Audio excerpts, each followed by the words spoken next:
So, hi.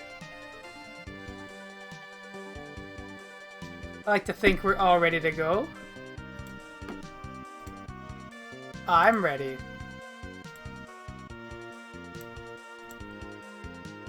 You can see my test file here. I've been doing a playthrough on my own. Just to see if I can remember stuff about this game. I think it's been okay. I think I've gotten far enough to where I could stream the rest of it and just kind of figure it out. So let's do it.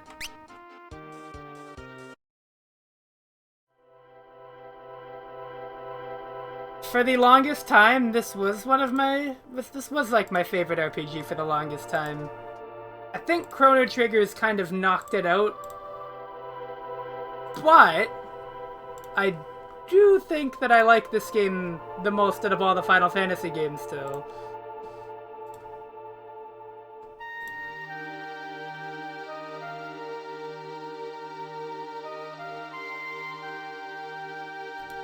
This is still probably my favorite Final Fantasy game.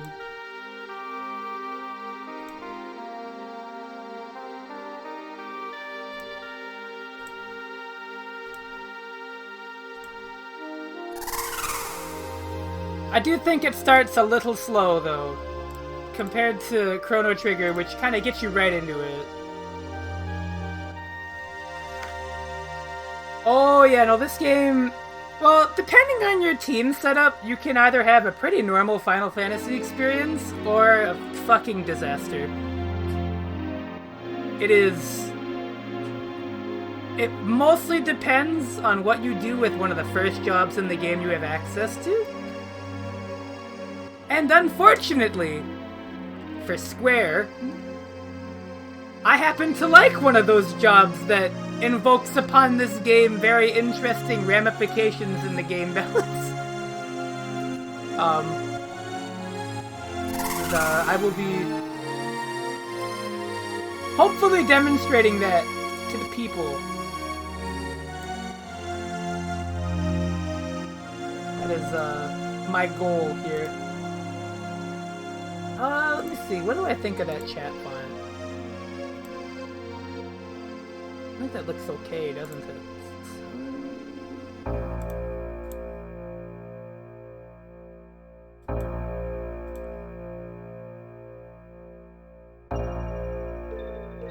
It is Final Fantasy themed, this font.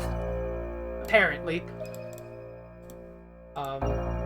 It's FF4, which I think they used again for 5.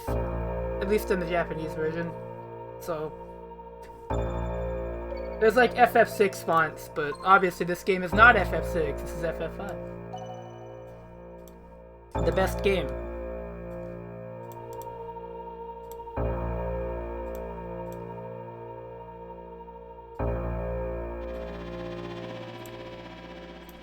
The best. Oh, the wind stopped. That's bad. One could say that is bad. I also quite like the music in this game. It's pretty damn good. I think this was the first Final Fantasy game with a soundtrack that really, like, compelled me. I know 4 has some good songs, but this one overall I think is much stronger than 4. So many good songs in FF5. Oh, fuck.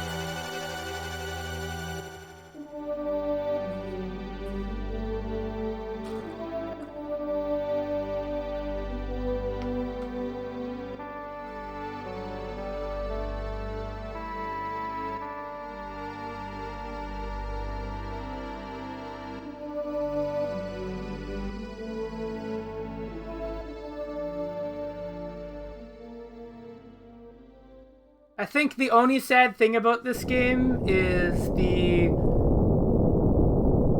initial collection of the jobs takes a bit.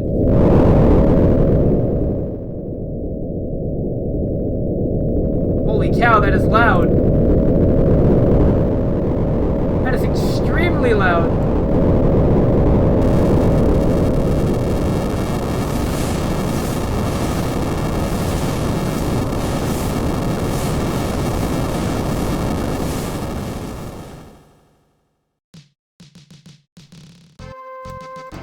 Alright. So let's go check out that rock that just blew up. Kinda land over here. Nice to see strange meteorites seem to happen in Final Fantasy now. Uh-oh. Here's our first enemy encounter. It's pretty uninteresting, to be honest.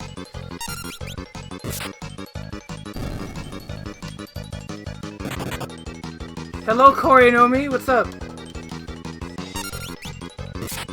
Oh my god, is this a raid? Hold on. Oh, party of 11. I grow even stronger. Thank you for the raid. Holy shit. My alerts are actually working. That's wild.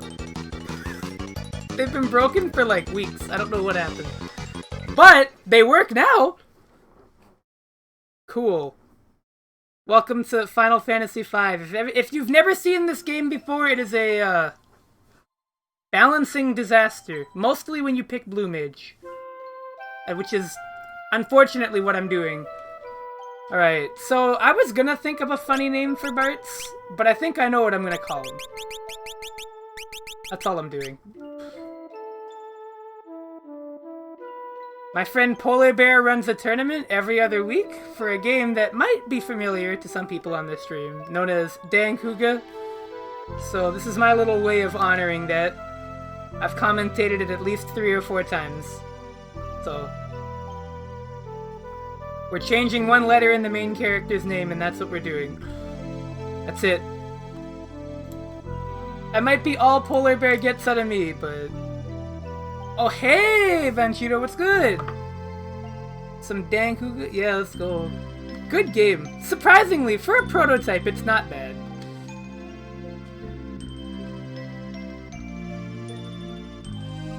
So yeah, that was the first encounter with any real enemies. Those are just goblins. They're pretty easy.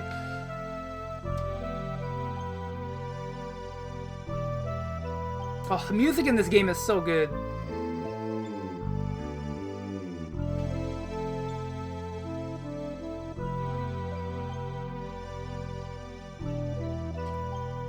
Nope! That's all I got!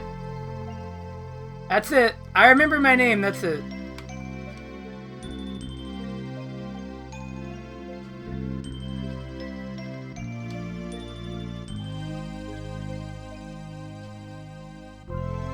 I'm gonna go. Have you played FF5 before? Yes.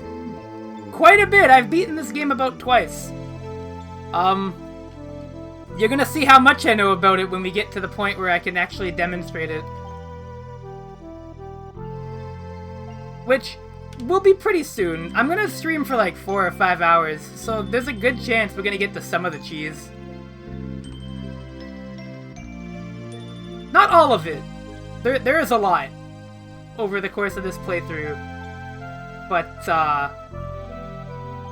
well, if you know anything about Blue Mages and other Final Fantasy games, this is the first game where the Blue Mage mechanic was a thing.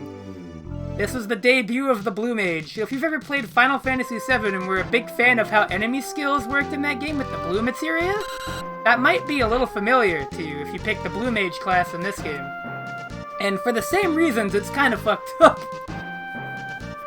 Because they often give you skills that you wouldn't normally get. And that definitely has an impact on how certain encounters go. And, very kindly of them, you are given the Blue Mage in the first set of classes you have. So, you start the game, and once you get the first set of jobs, one of them that you start with is in fact the Blue Mage. I've also sort of planned out how I want to handle grinding, because by the end of the game I'm going to want to have some jobs mastered, and ABP takes quite a bit of time to accumulate. So, initially I thought I wouldn't grind at all, but then I realized I could probably farm off-stream and people probably wouldn't mind. For the endgame stuff, not for like most of the game. You're not going to have to worry about grinding for the most part in this game, it's not really a big issue. But before you go in to fight Exdeath and the final boss stuff, you do want to have your optimal class loadouts. Or at least, you know, your ideal setups. So So there's a good chance that before I stream that last dungeon, I'll probably just do the grinding off stream. And it won't take that long. By the time I get to that point, I'll probably have mastered a few jobs, or at least mastered one. So it'll cut some time. And I don't plan on making everybody, like, super broken. I'll explain how the job system works and what I mean by that when it comes to farming jobs and why mastering jobs is important.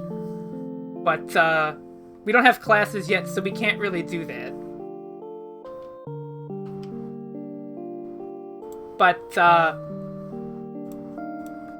mastering classes is extremely important in this game. It is essential to fully enjoying Final Fantasy V by the end of the game. Not for most of it, but the end of the game for sure requires you to master classes.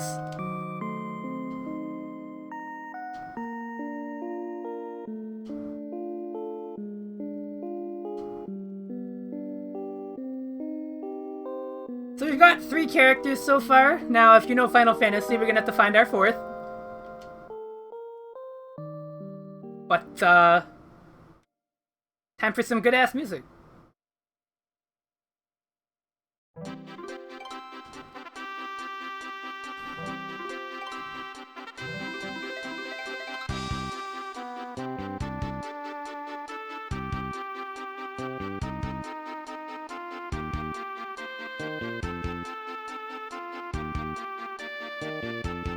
So, our first goal...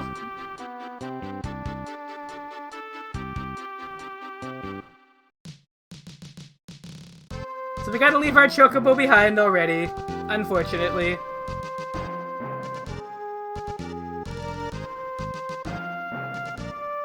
Alright! So here's our first dungeon of the game. So, first things first, you're gonna notice that our equipment is kinda shit, and we can't really fix that at the moment. Oh, good. You know, I didn't think it would start with a back attack, but immediately good start, huh? Very, very good start.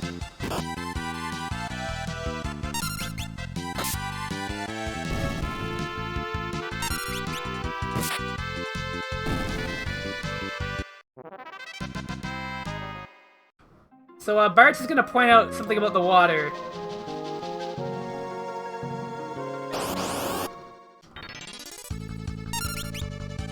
Anyways, these steel bats aren't very difficult.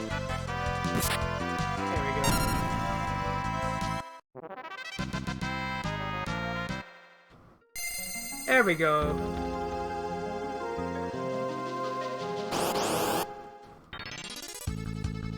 Alright, preemptive, let's go.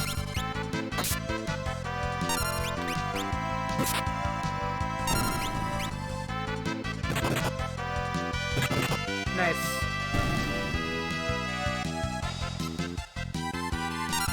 Unfortunately, Gallop is unarmed, which means obviously we can't really use him to do much damage at the moment.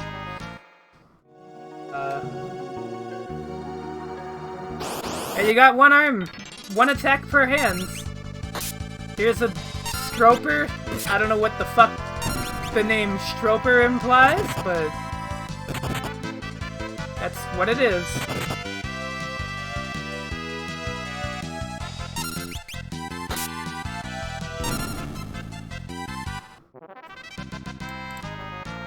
I won't lie, the beginning is a little dull. You'll have to forgive me for that. FF5 doesn't exactly start super strong, but it gets good pretty fast.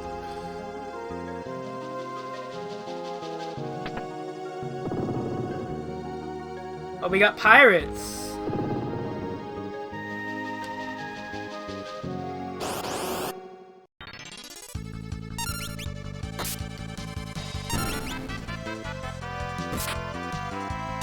I think realistically...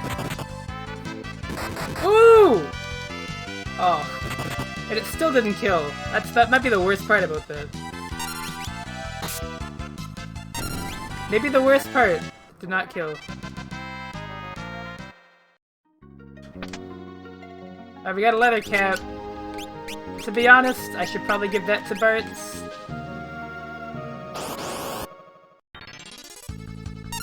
Yeah, you do get 2 chances for a crit, which, for one of the jobs we're going to get, matters a lot.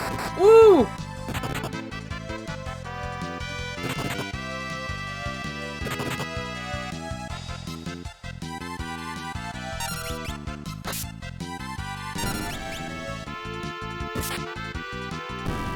So I've got a really sick plan for my team and my job layout in this game. You're all probably gonna really like what I got in mind. But it is a little strange early game. So you're gonna have to forgive me. But it'll make sense when I get stuff going. It'll make perfect sense once I get to a certain point in the game.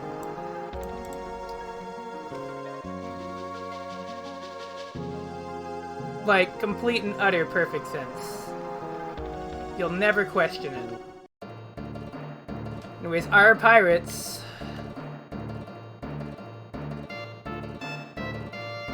Hiya!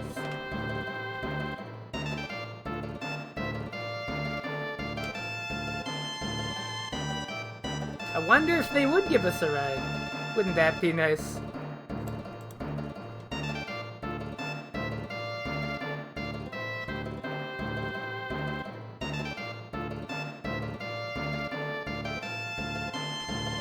Fuck it, let's steal it.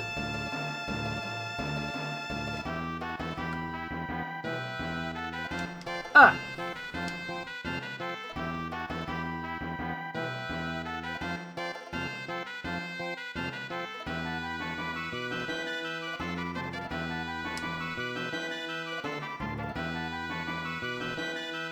Uh-oh!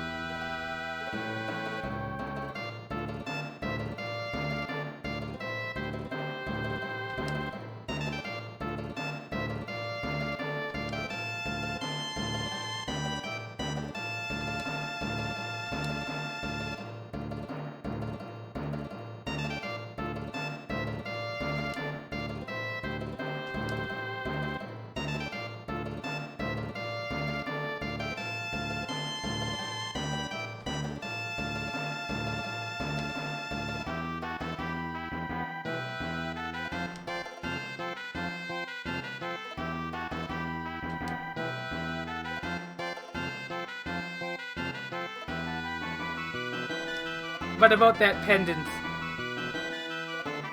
Shit.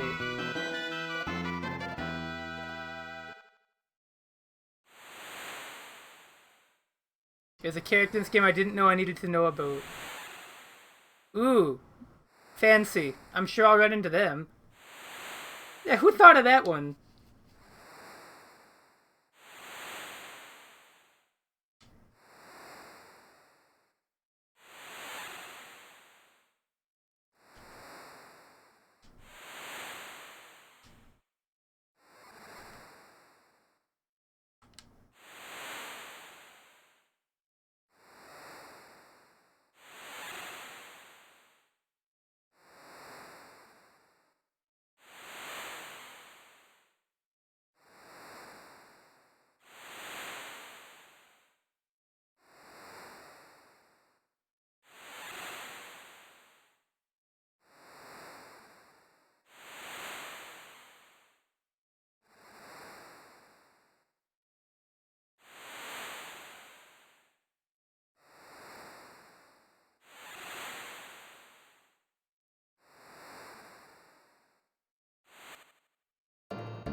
Untie them!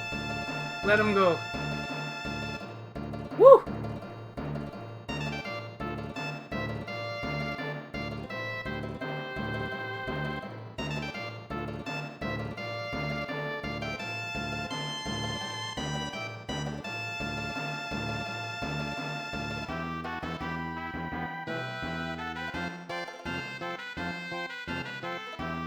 Ferris is pretty damn cool.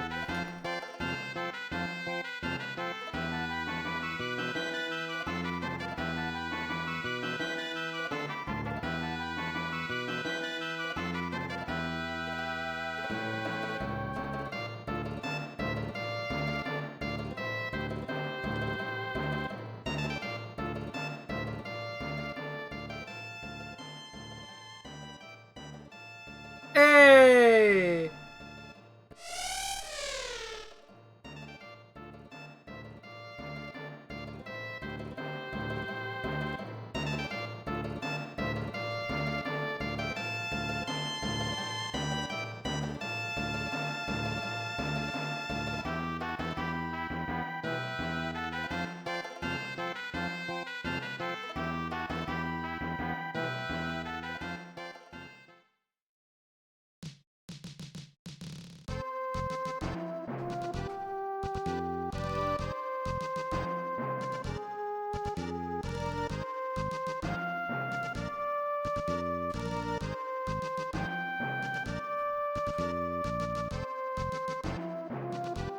The game lets you, you know, pick if you want to do that. But I will go there my damn self, thank you. Actually, just right around up over here, so... You can save for the first time, by the way.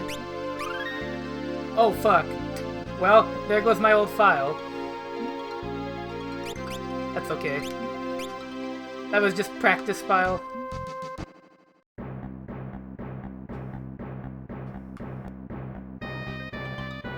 Don't really need it anymore.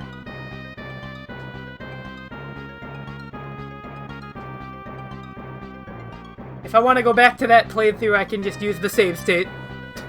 It's not a big deal. The king went up to the top floor. He has yet to return. Ooh, ominous.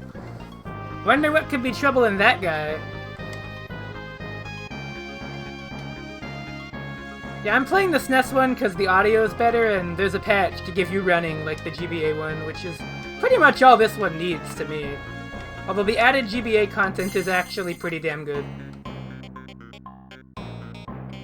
So I might look into finding a way to stream that.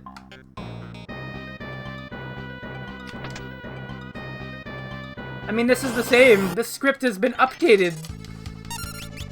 This is a patch that matches the translation to the GBA one. And gives you running. Yep, it's the GBA text. Thumbs up.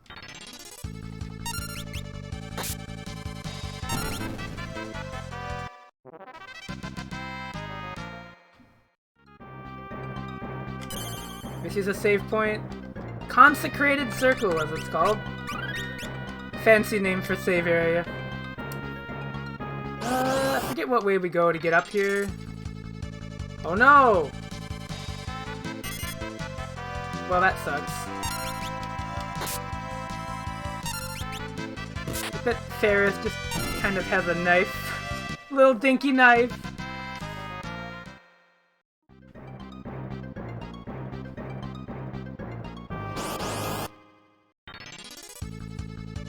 Oh my god! Can this stop happening?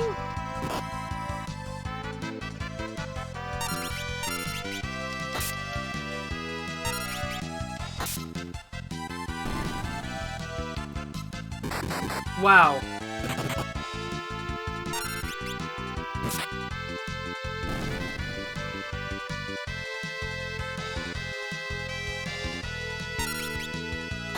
Render Soul Asunder?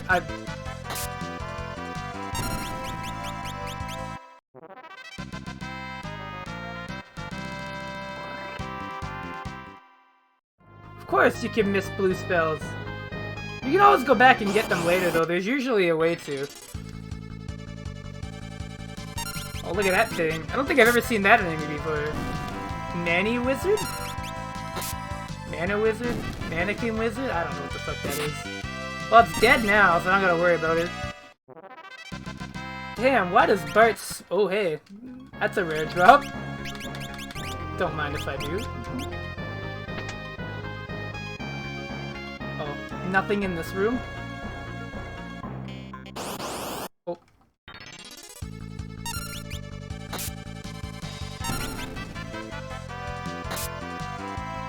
This is the definition of you just attacking, really.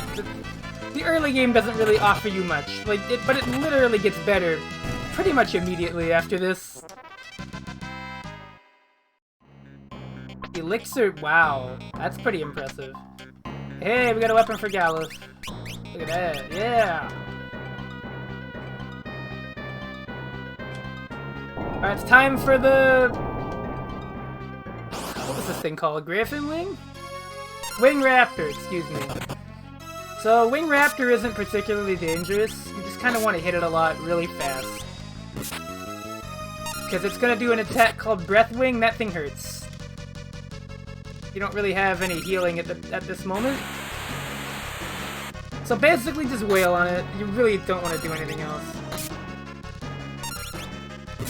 It's also going to enter a defensive position very soon. There we go. This is your chance to heal.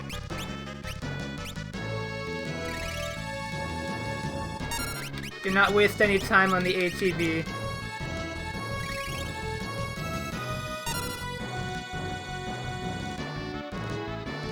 Because I could have just waited, but, you know, making use of this time to heal while the boss will not attack you or do anything, and will counterattack you if you attack it while it's like that, it's technically efficient ATB usage. You want to be efficient in your ATB if you understand. And it's dead. There you go, Breath Ray. There's Wing Raptor. Pretty easy.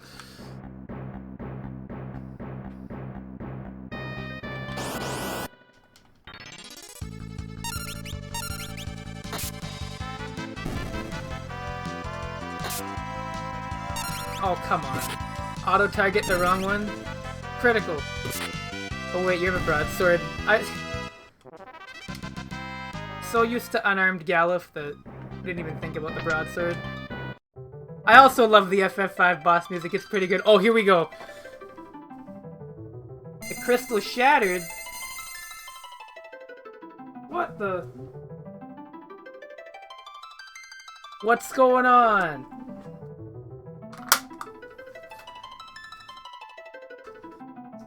All the other crystals are doing things.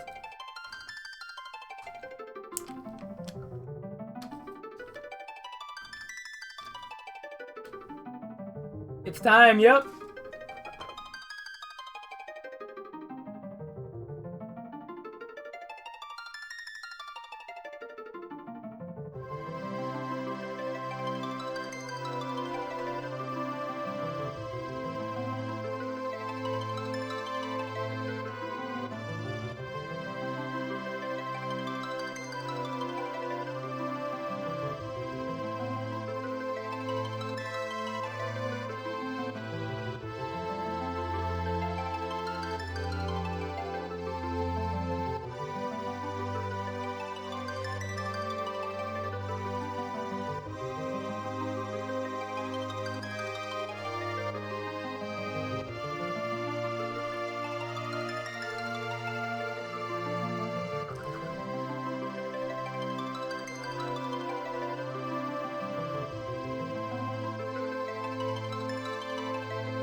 Oh shit. I guess he better help that.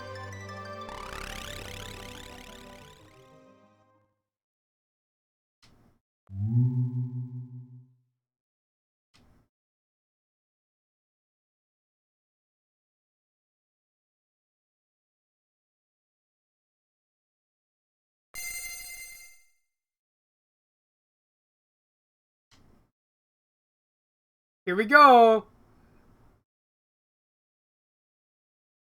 Knight, Monk, Blue Mage, Thief! Yeah! So, let's talk about the job system.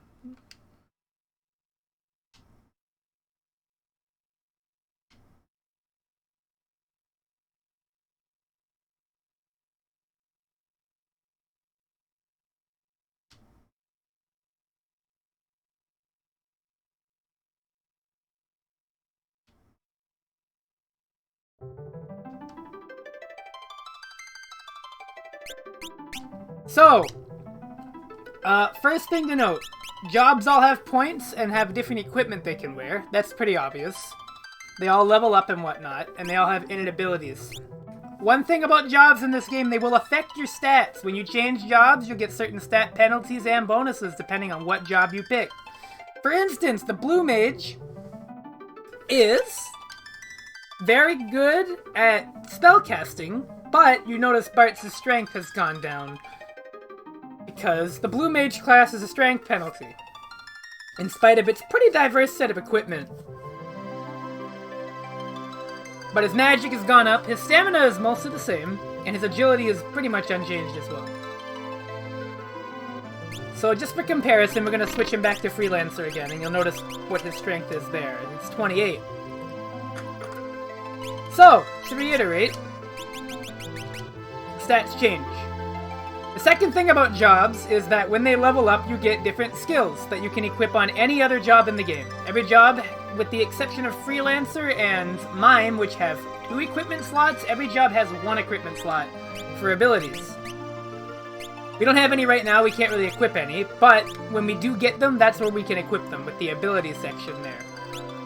The second thing, and the very, very, very most important thing, when you master a job, all of the stats that it provides you with transfer to the Freelancer, with the exception of stat penalties. So for instance, if the Blue Mage is mastered, the Blue Mage offers, I believe, 23 magic power, and I think a little bit of vitality.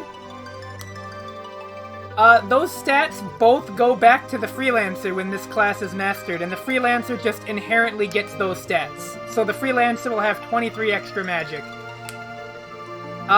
If you've mastered jobs that give you the same stats, it will just take the one that is higher and apply that instead. They will not stack on top of each other, it will simply apply the highest one. So if you've mastered both Knight and Monk, you will only get the Monk strength stat. The other thing that carries over is, if an ability is flagged without an exclamation point, that means it's an init ability.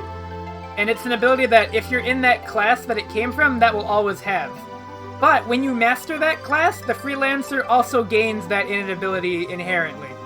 So for instance, the Blue Mage has Learning as an init ability, where if it is hit by a certain spell that it can learn, and the Blue Mage survives the end of the battle, you will learn that spell and it will be added to the Blue Magic list.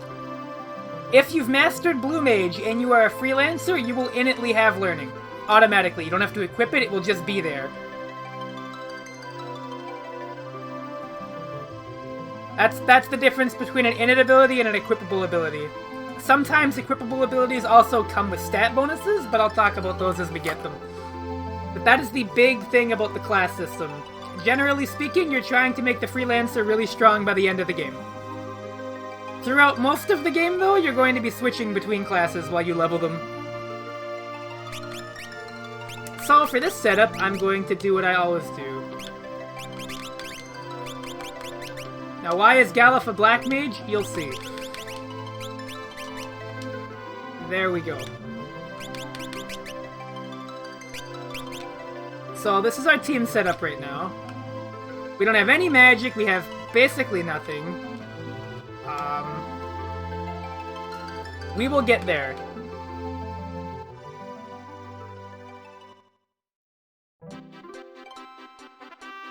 So the game does actually explain what I just described about the job system, if you want to know. No. Bye!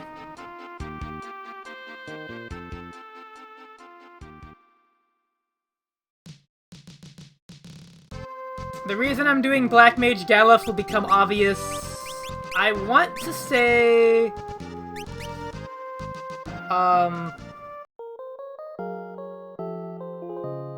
not like right away, but pretty soon. Couple streams in, you'll see what I'm doing with that.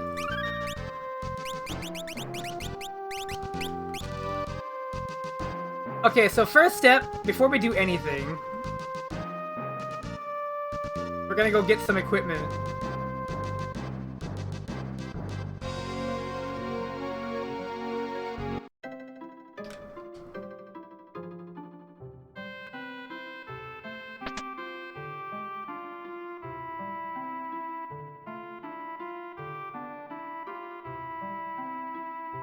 And the pirates all go to have some drinks.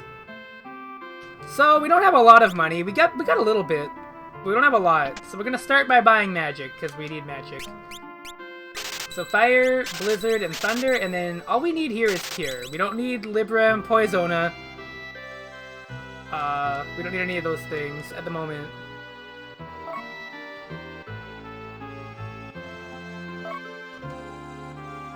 But,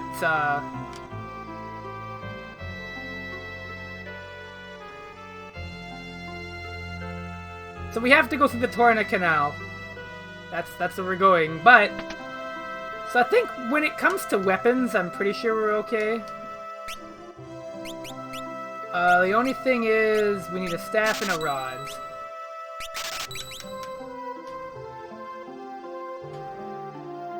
So now we're already kind of running low on money, but fear not. So for Faris, we're gonna want a leather shields. And we're gonna want a leather helmet.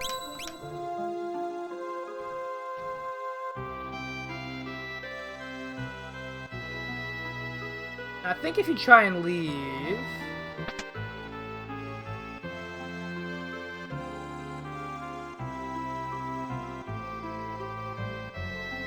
There we go.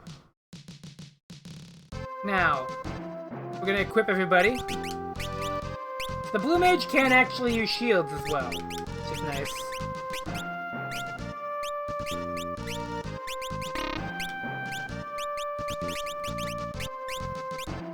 So rods use magic power, so they're generally a bit better to attack with. And they also let you do full damage from the back row, so we're going to set those up.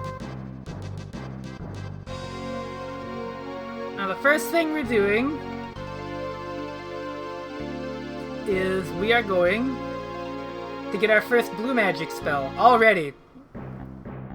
So this is the easiest place to get it, because it's just right here.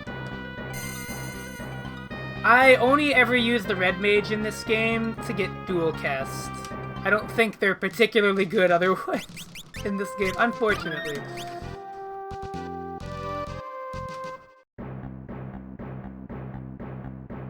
But the dual cast is pretty much the reason you'd use red mage.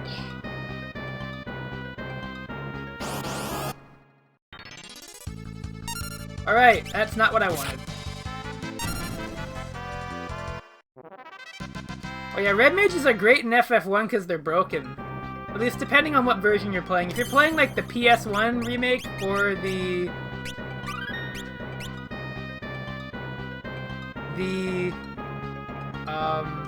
oh my god, the NES original.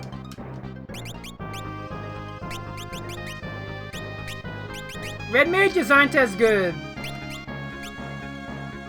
They love the intelligence bug. They also love the fact that like half of the black magic in that game doesn't work. And also like the best white magic spells are the ones you get earlier. Alright, so we're gonna leave that goblin alive. For reasons that will become pretty immediately apparent. We're getting a very important spell. Very, very important. God damn it. Not what I wanted. This is gonna take a little bit. But we're hoping for this goblin to do a specific move. Not yet.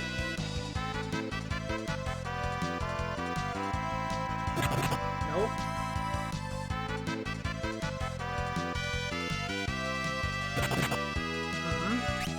He'll do it eventually, he has it. There we go. Alright, so when the blue mage is hit by a spell it can learn, and the fight ends, learned Goblin Punch! There we go. So, Goblin Punch is a really funny move. Not really good, at least not at face value. However, Goblin Punch has a few benefits that I'm going to show off. By forgetting whose ATB was active, what I'm going to do. Alright, so Goblin Punch is funny. It basically takes your physical attack stat and just calculates it for an attack. There's a few tricks.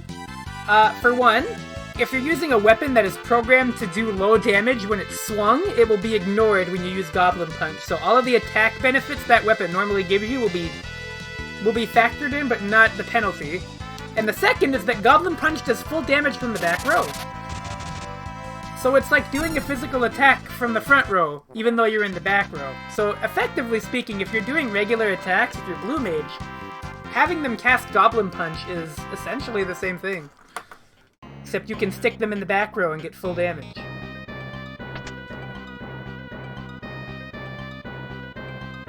Which is pretty damn cool.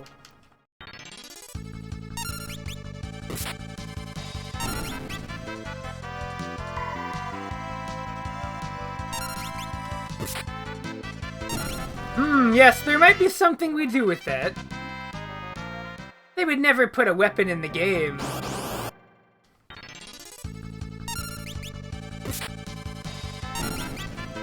Yeah, no, that's what I mean. If a weapon is programmed to have a variance in its damage, the Goblin Punch will ignore that. And there's a specific weapon later on in the game that is definitely programmed to do very low damage, but it changes your attack stat to be really high. So when you use Goblin Punch with it equipped, it actually is disproportionately strong. So, the other thing about Goblin Punch, and this is the... you know, it's funny, because this is the main intentional use of it. And I've kind of glossed over it. If Goblin Punch is used, and the target it's attacking is the same level as the caster, it does, and I'm not even kidding, 8 times the damage, and it also ignores defense when this happens. So, if you are the same level as whatever you're hitting with Goblin Punch, you will do 8 times damage, and it will ignore defense. That is the other trick with Goblin Punch.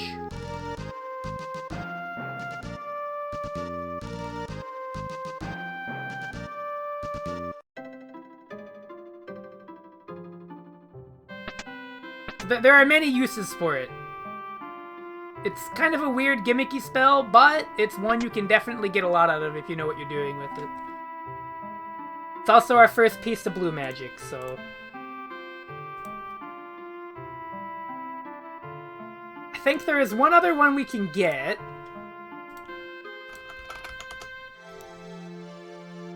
Let me look at my notes here.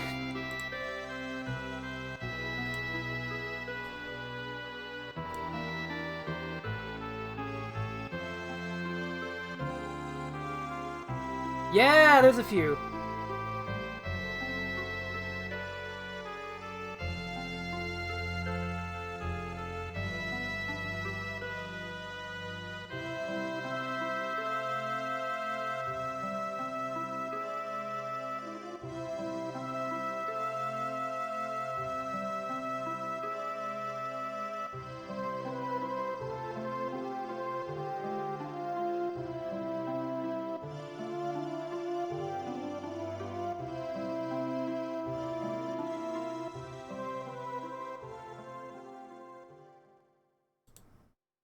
There's one more spell we're getting.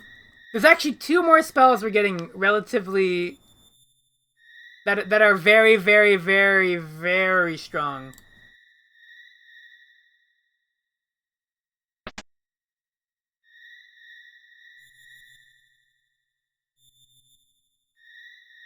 There are 2 spells we're getting. One of them is not particularly strong.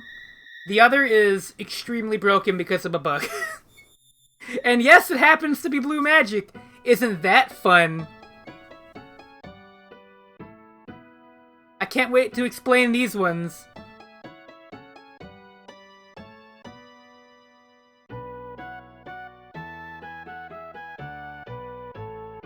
So again, blue mages in this game are very, very broken.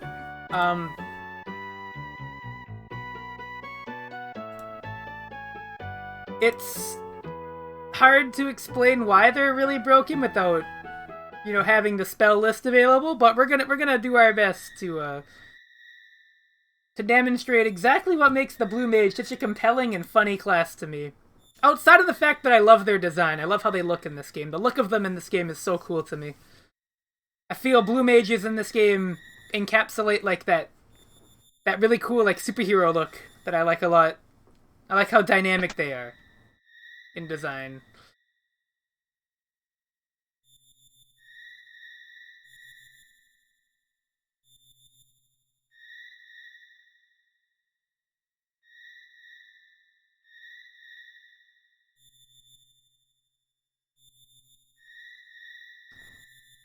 So, I guess the way I describe the Blue Mage is it's basically a gimmick bag with a handful of really broken spells on top of that. So you get access to a lot of really fun gimmicks that you can definitely make use of, and then there's just some shit that's just fucked no matter how you look at it, and it's just pretty blatantly good that you just have too. So if you're worried about like, oh, it might be a little too situational for my liking, oh no.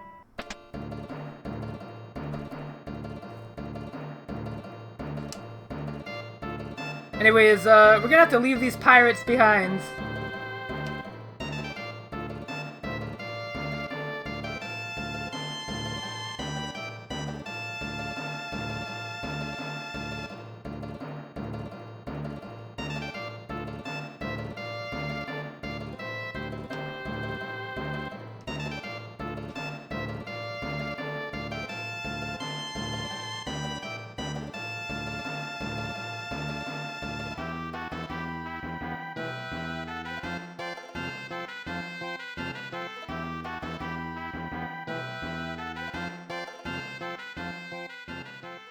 Faris has such a supportive pirate crew. Alright, let's load up on the ship.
So, first things first, we're going back to the Wind Shrine again. Which, I know. I forgot one thing there. It's another blue magic spell. There's two we can get in here. Which I know, that's a bit crazy. Two already? But we're getting a third one as well, but...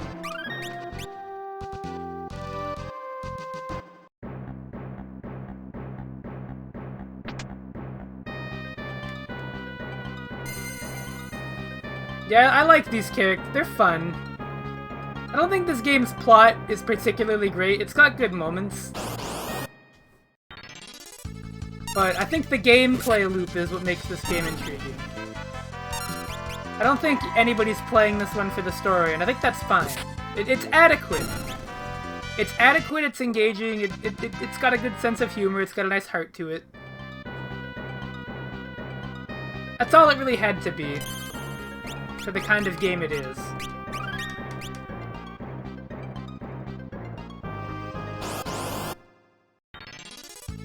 Alright, so we're waiting for a certain enemy.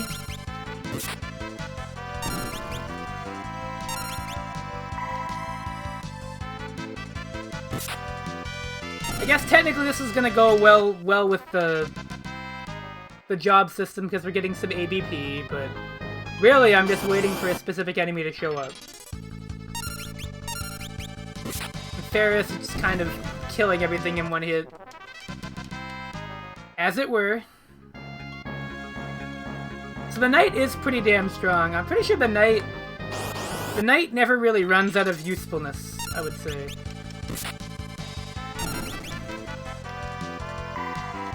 It is definitely a class that lasts for pretty much the whole game, to be honest.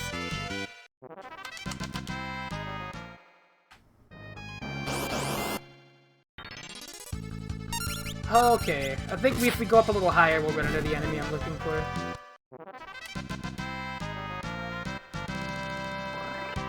We got level 1 white magic, great.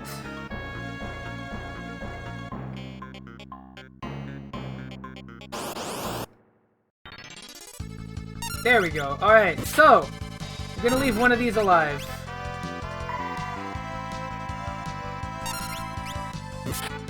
And we're gonna wait.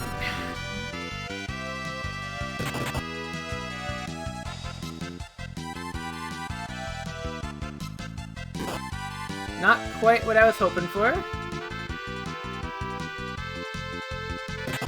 Nope. And my white mage selected in case I need to heal.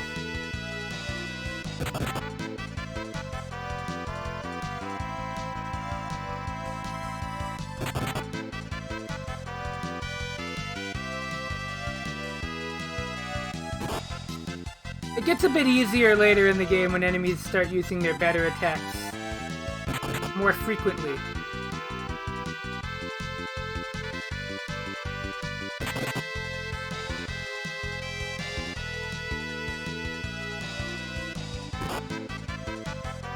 Not a very good critical attack though, considering the damage it's doing.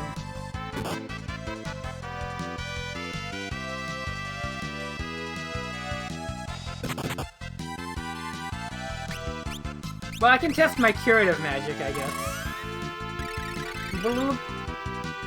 There we go. Look at that healing. No?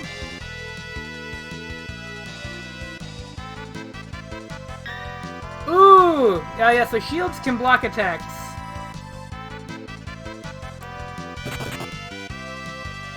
Does this thing have it? I swear it does.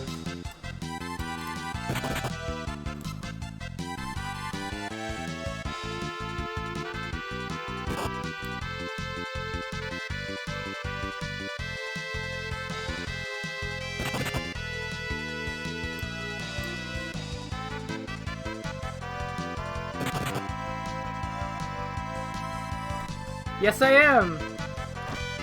Going for the legendary wind magic. Oh! He's dead! We gotta bring him back.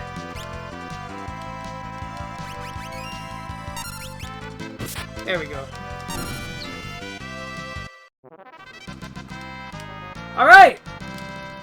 It's one Phoenix down, but we got Arrow. That's what I was here for. Let's test out Arrow, I guess. Don't know how much damage it will do.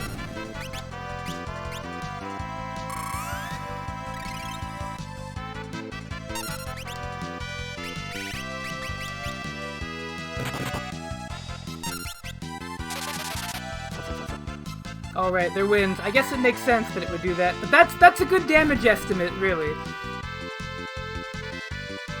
That's 105 damage to anything that, you know, isn't just absorbing it, obviously. Oh, and we got an elixir, wow. It's the game, that's the game saying sorry.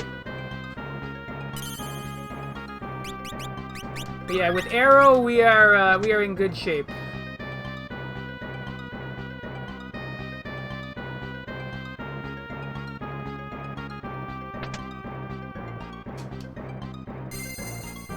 So, there's one more spell we're gonna get, and it's really useful. It's gonna help our blue mage be even more independent. So we could go to the canal, or we can go back down and visit a friend.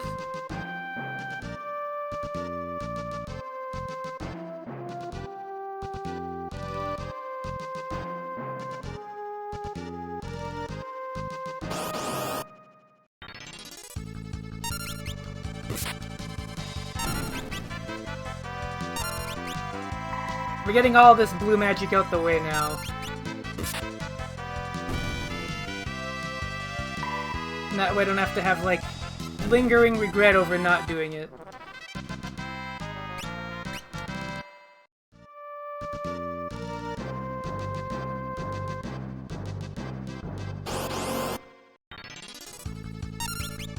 Oh no, it's a killer bee! Well... it was a killer bee.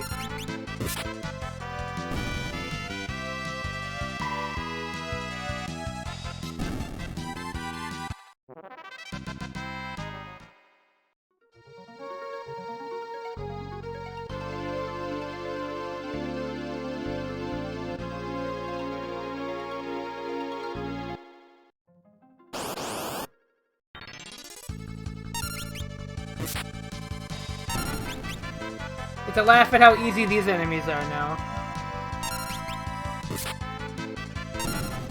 And it's not like they were hard, but you know.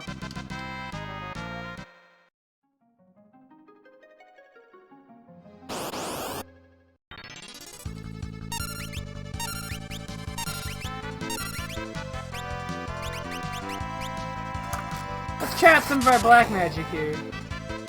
Alright, that was a little disappointing. Maybe it's not so good multi-target.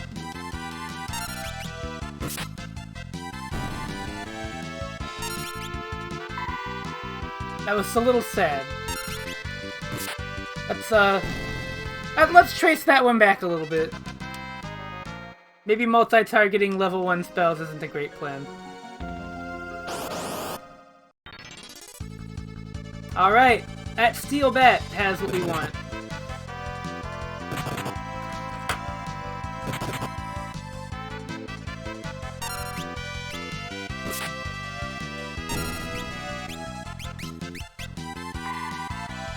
Yep. And now we wait.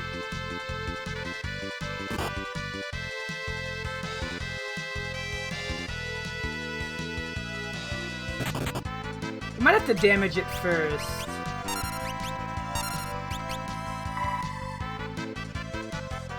Fuck! You weren't supposed to kill it. Oh well. They're pretty common here, so I don't have to worry about too much.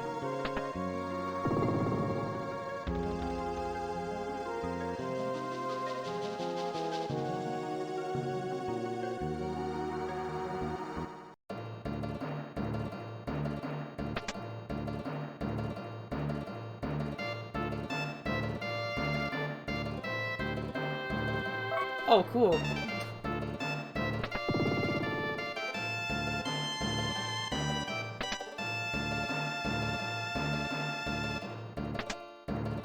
Yeah?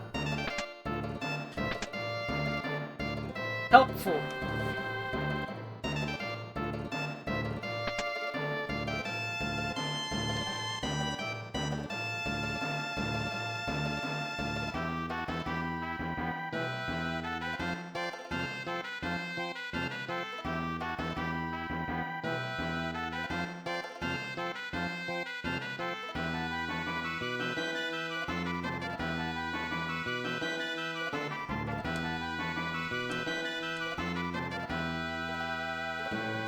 He'll be alright.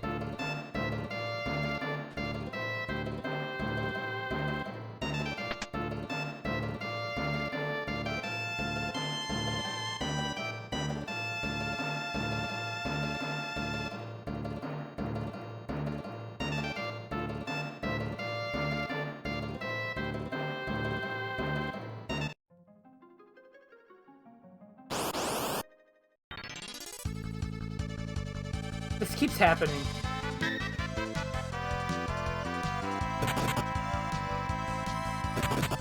Alright, so we're going to kill those Stropers. And then I'm gonna move to back row.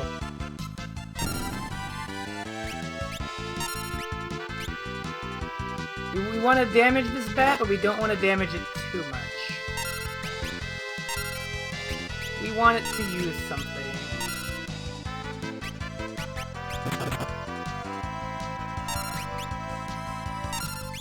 We're gonna do this. Sweet. Perfect. Alright. And now we wait.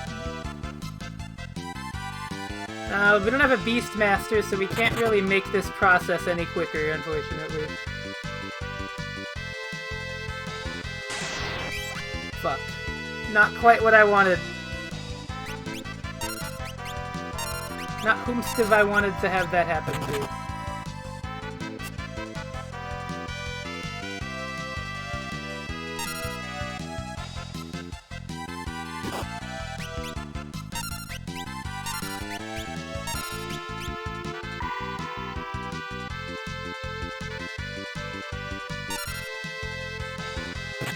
Yeah, that's a good idea.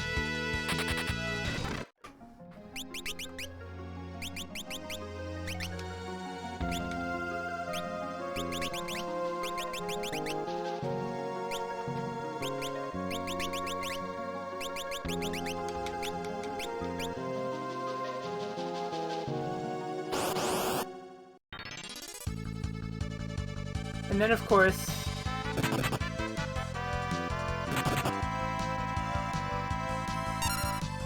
this is a funny-looking party, isn't it?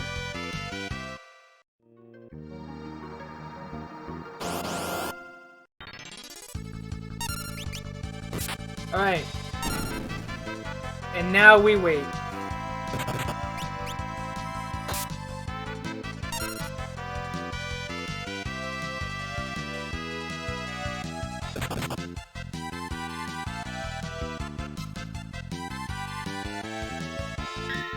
Ooh, good block.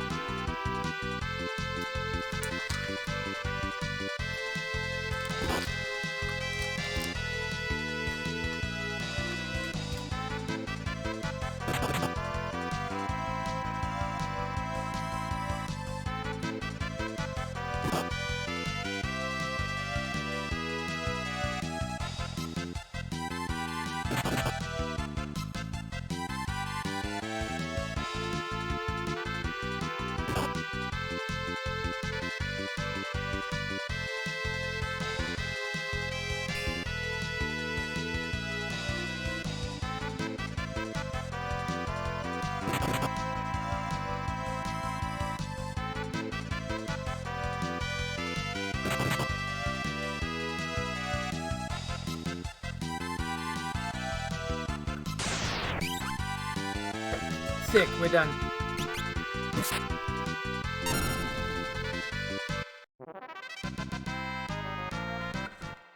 So we got Vampire. This one's fucked.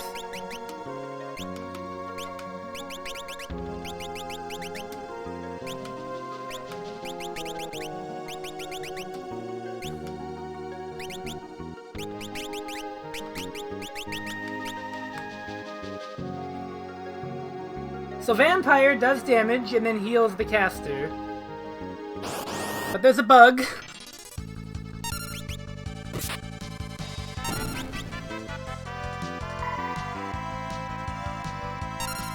That makes it particularly effective. Which is that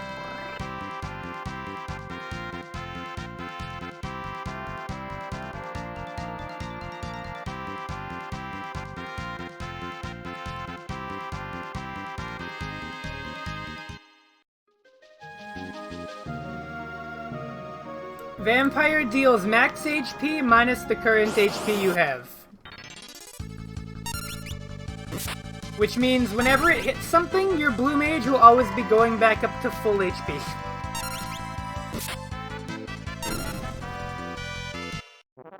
If memory serves.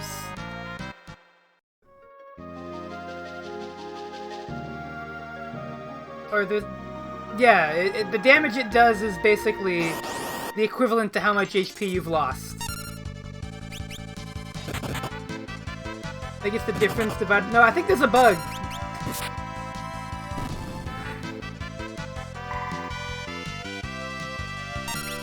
If memory recalls, the bug is that it doesn't do that. Hold on. Let me remind myself.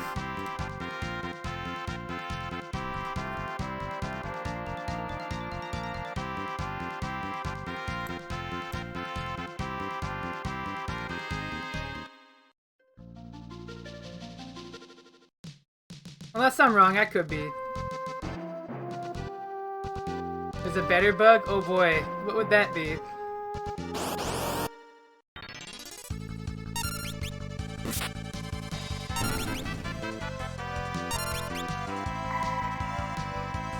What kind of shenanigans does this one have?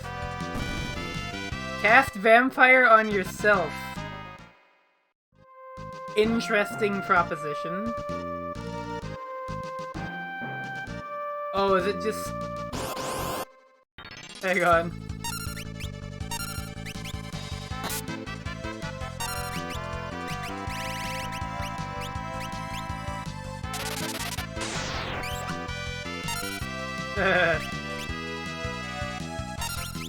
Really?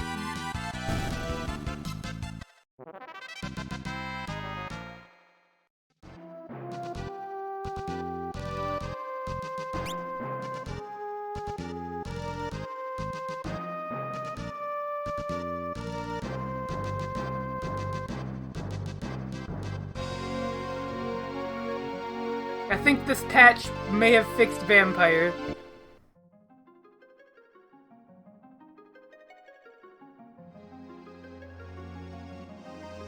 This patch might have actually fixed it. Oh well, it didn't fix Goblin Punch. That's what I was concerned about.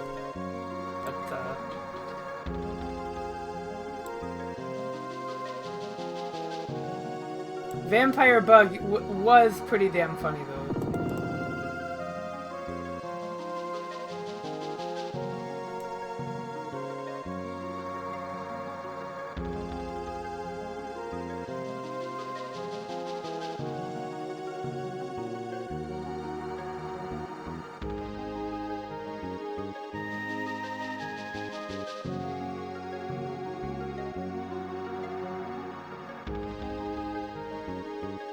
Or maybe I didn't. Or maybe it didn't. I don't know.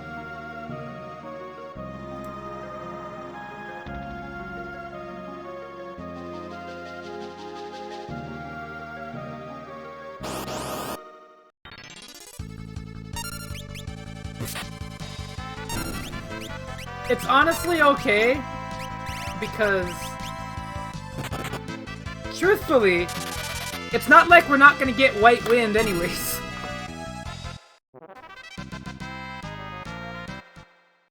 And White Wind is fucked up. So...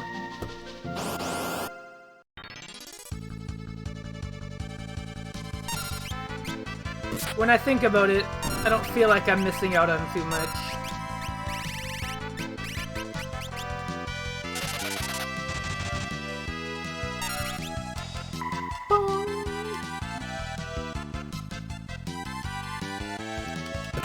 Oh no, oh my god. Okay, Octokraken.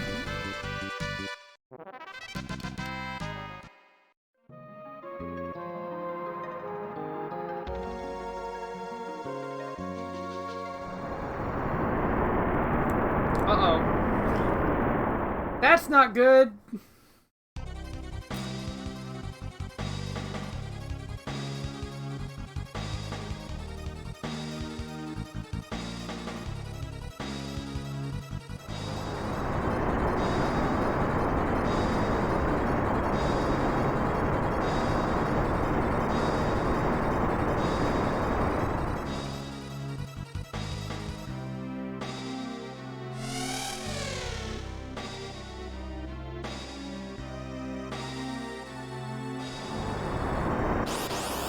Oh, it's boss time!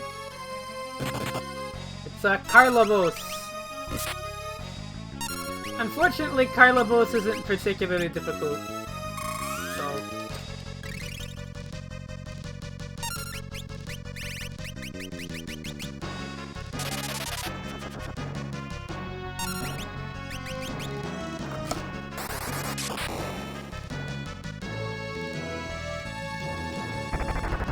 it does have Tail Screw, which is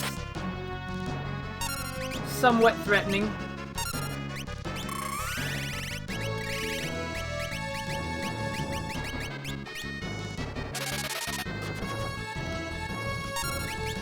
And it's probably dead right about now. Oh no, really? One more tear? Probably this is gonna kill it. Huh. More HP than I remember it having. This should do it. Yep.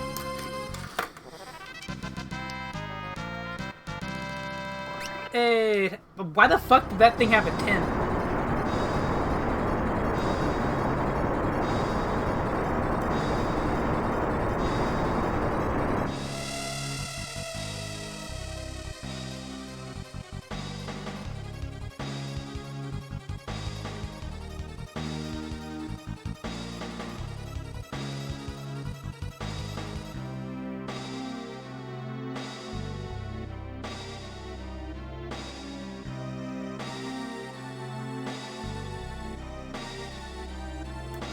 No, Sildra!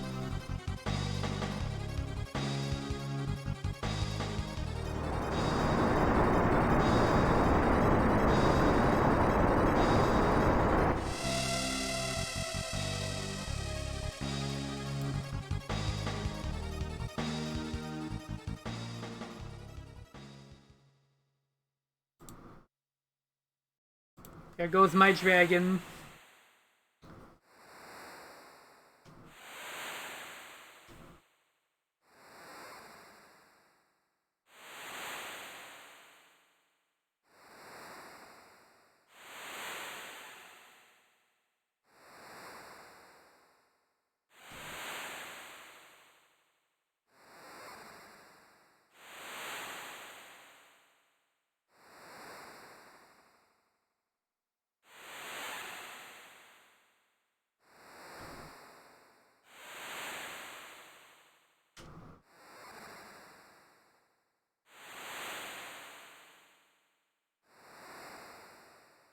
Anyways, here comes a really weird part of the game.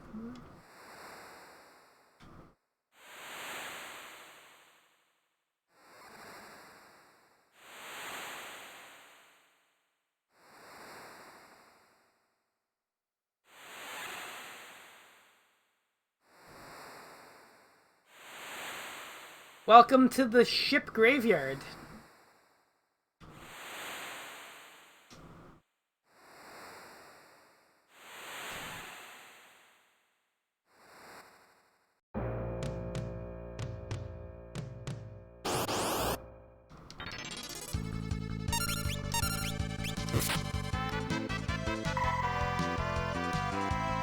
So because everything here is undead, it's weak to two things. Healing magic and fire! Okay, that thing isn't.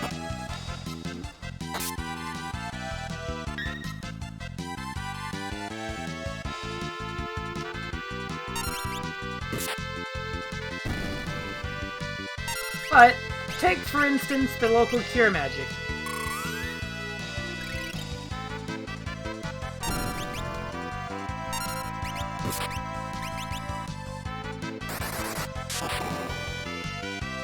There we go.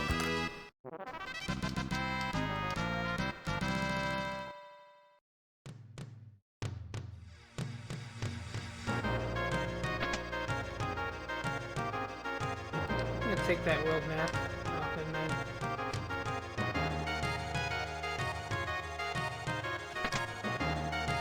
Sick.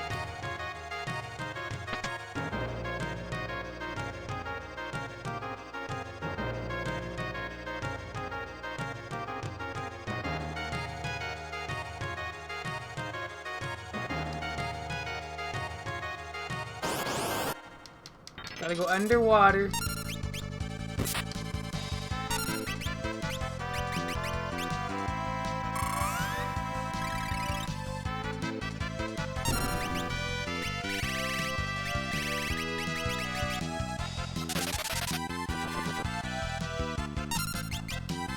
Yeah, I don't think they particularly resist wind, so... The one thing about Arrow that's pretty useful is that there's not a lot of stuff that, like, outright ignores wind magic in this game.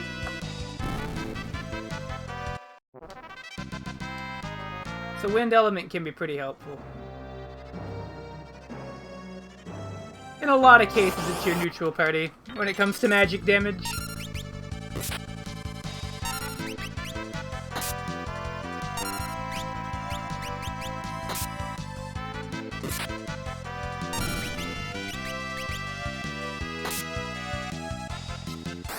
So we're not at the really funny parts of the game yet when it comes to magic, but we're getting there.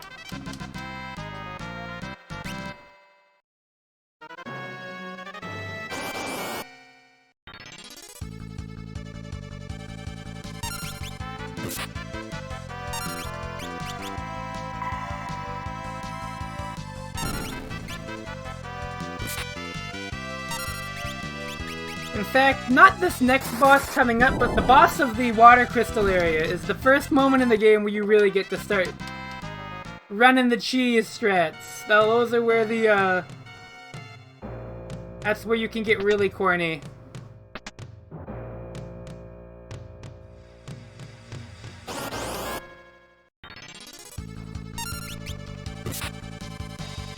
I am very prepared to fight that boss. Oh, am I ever ready.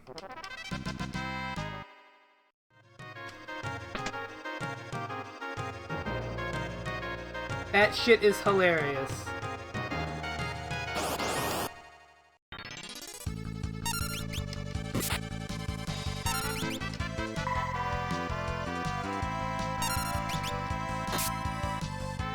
Like, boy oh boy. I hope you're all ready for that.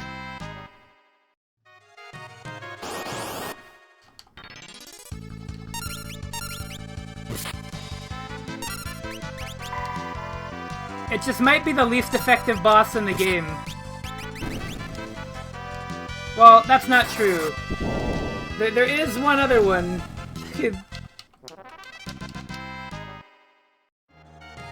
The blue mage does tend to make things crumble under its feet, so to speak.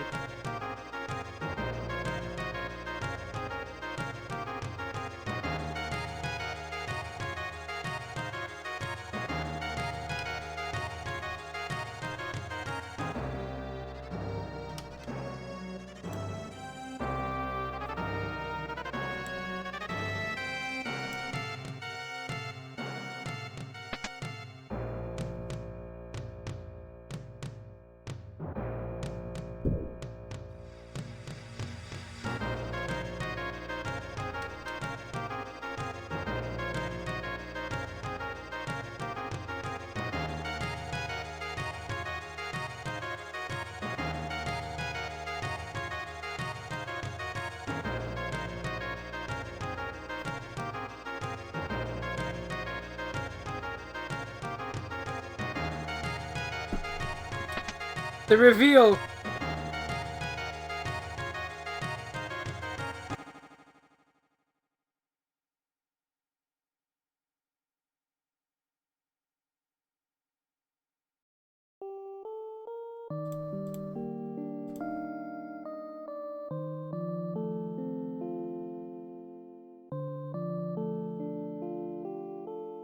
Fair. Bart's is like, oh, well, yeah, you know.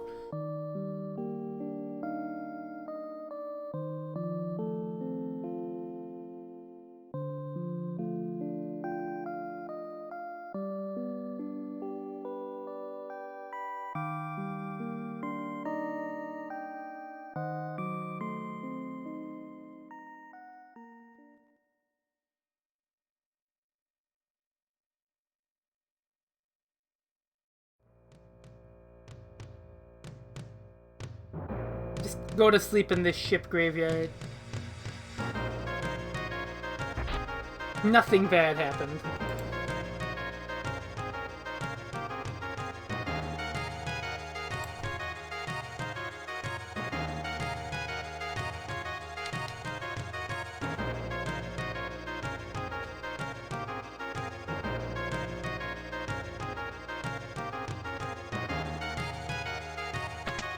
We are near the end of this dungeon though.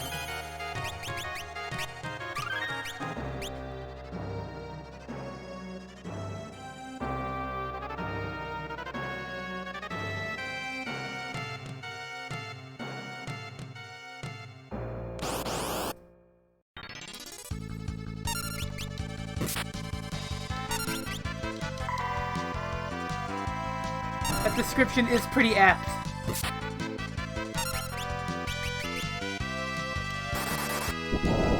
Oh yeah, we're noticing our stats are already ballooning up pretty high. At first, the difference in HP was not very high between something like the Knight and the Blue Mage, but we're noticing now that that stuff starts to matter a lot more as your level goes up. Which, I mean, sounds obvious, but you never know.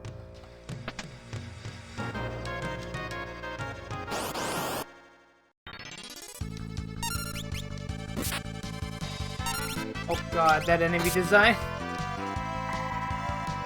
You know, what's going on at the top of the screen right up there? It's something I'm not a big fan of.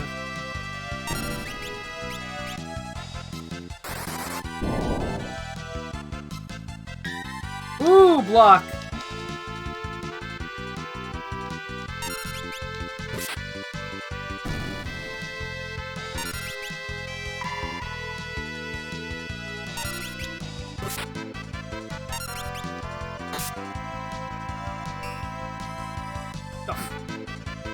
So the thing about rods is that their damage is really inconsistent, but they do full damage from the back row, and they take into account the user's magic power.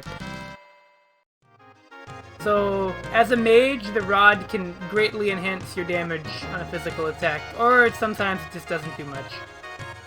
It also powers up the magic of its element if it has an element. So if you have a Frost Rod, any Ice-type magic you cast will be enhanced, including summons, by the way. This does actually affect summons.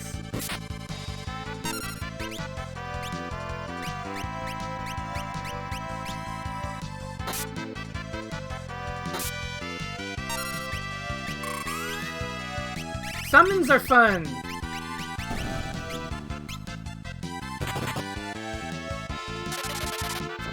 Summons we'll get to pretty shortly, to be honest. If we're considering when I get it. It's not too far down the line. And boy, do I have a plan.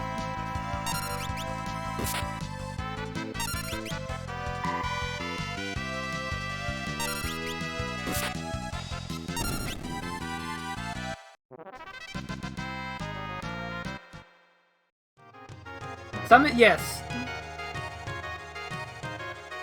Alright, here comes the boss of this area, which is a pretty cool boss fight.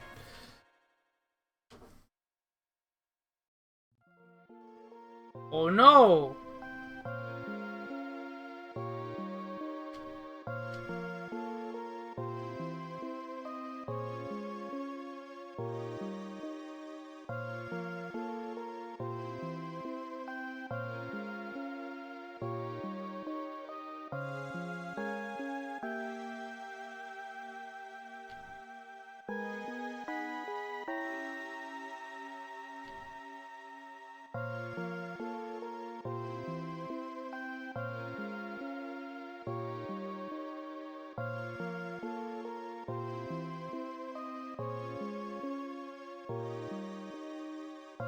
I love this part.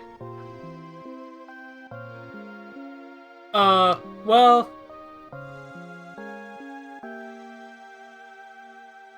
I don't know who you are! Damn! Convenient amnesia.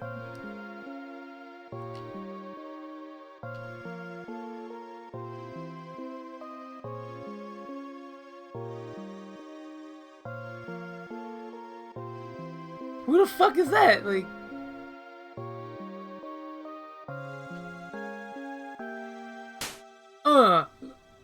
I love Galuf, though. He's so fun.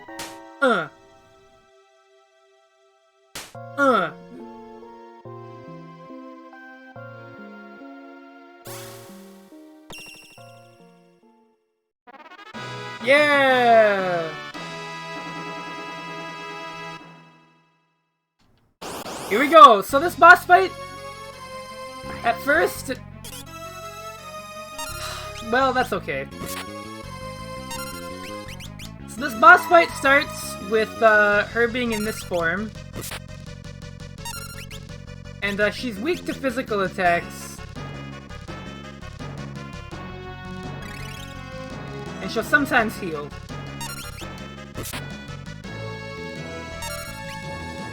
I think she's gonna do the... Oh, not what I thought. Do I have anything that cures silence?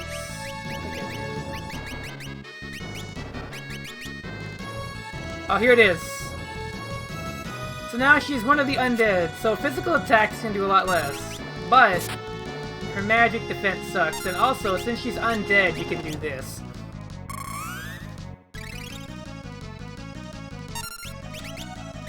I think he's still silenced, isn't he? Oh, no, I don't think he is anymore. Then we're gonna do that. Well, he is. Wait! You can cast blue magic while silenced! Huh! Huh!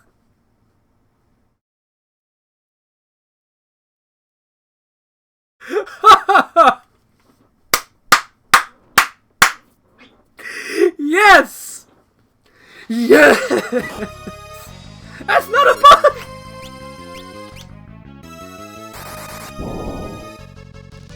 He's a beast!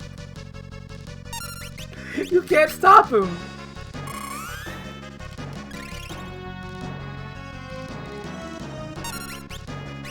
Well, fuck you. You've not taken any damage. Oh, oh! Give me that. Oh my god. I guess you shouldn't use that on undead enemies, huh?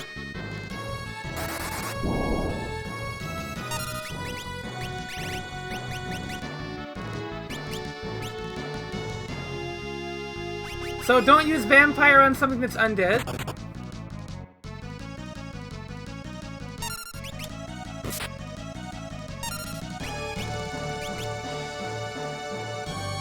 How about something that's not undead? How's that? Let's try it again. Take two. Nope.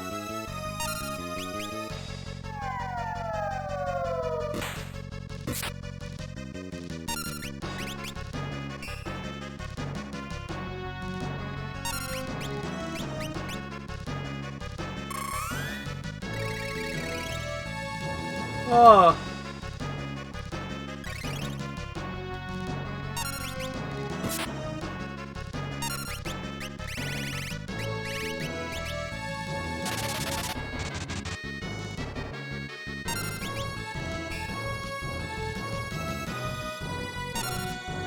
Undead?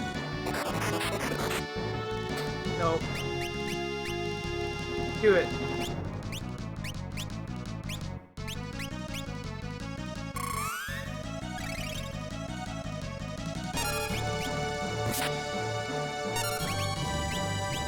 Get this gimmick asshole out of here.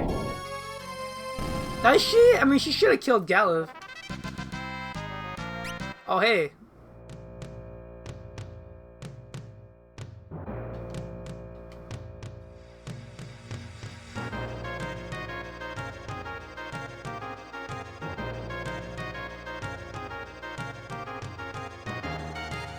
Oh. Whoops.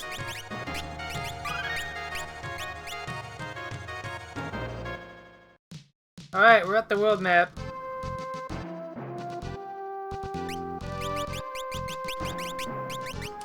So...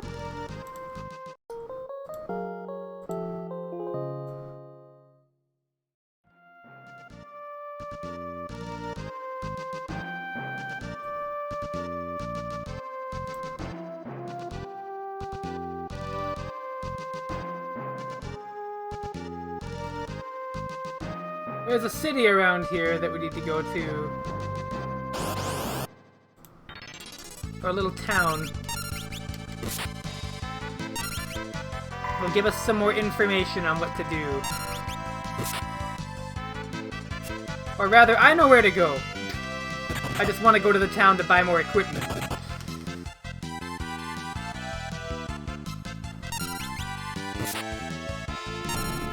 I see if I'm the same level as these enemies. Let's find out.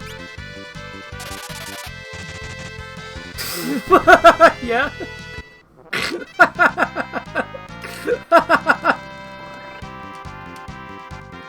Well, that answers my question.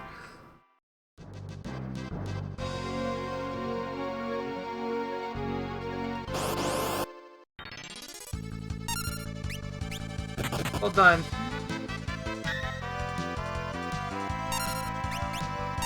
I cast death.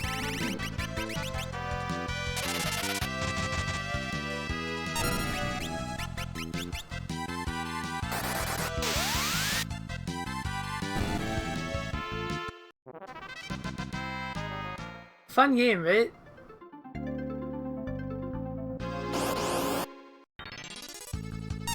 Uh-oh. Alright, this one is dangerous. Oh shit.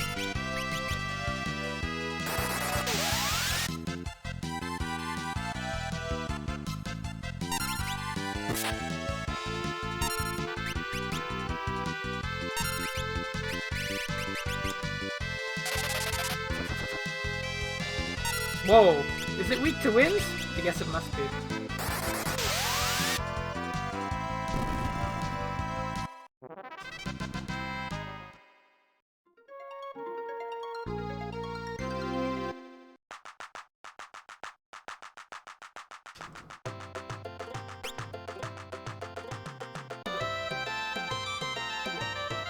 Nice music. Antidote?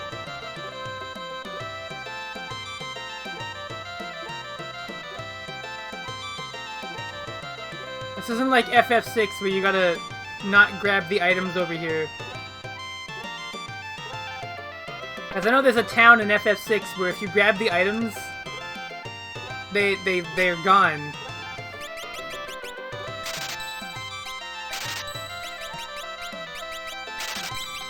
But if you leave them there and come back in the world of Ruin, they're better. Which I'm like, aw. Alright, so the long sword is good. We're gonna want 2 of those.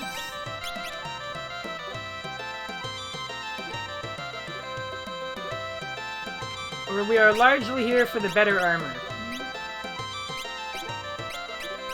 We want copper for our blue mage. We're gonna want bronze for our knight.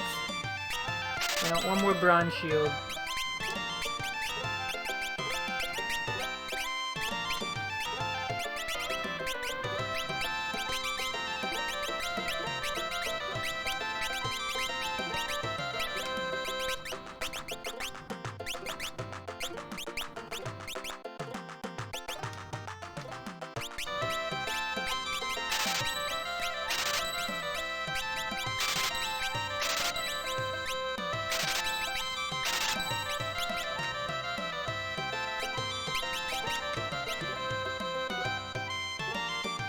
We're economizing right now. So, that's all we came here for, was for gear. You can normally get some information at the town of Carwin, but we're not really doing that. I'm gonna fast forward for the inn, because, listen, nobody wants to watch the inn sleeping cutscene over and over again. But, alright. We are going to the mountain, because we gotta go get a Windrake. And, well, there's one in the mountains.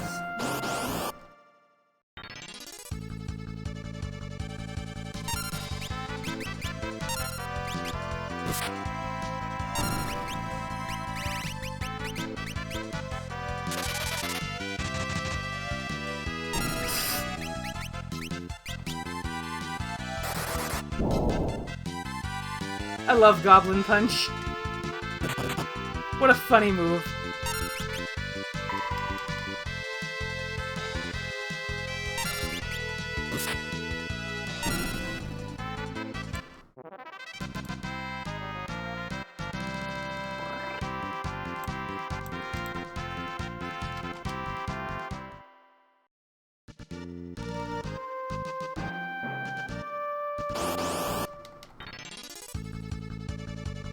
Uh-oh. Ugh.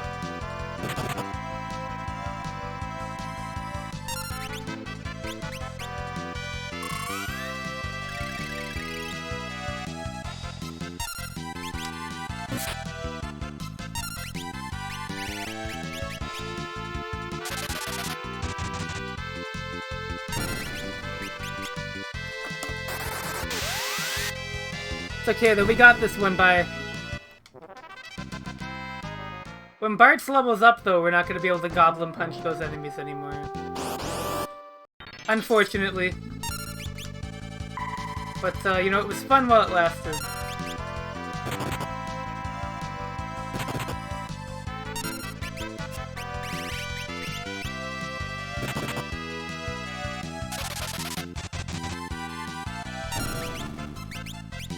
I love Goblin Punch. What a silly move.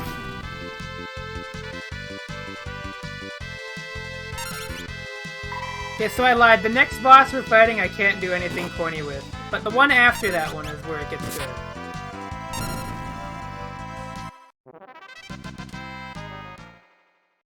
And pretty much every boss past this next one has some sort of nonsense that we're gonna be doing.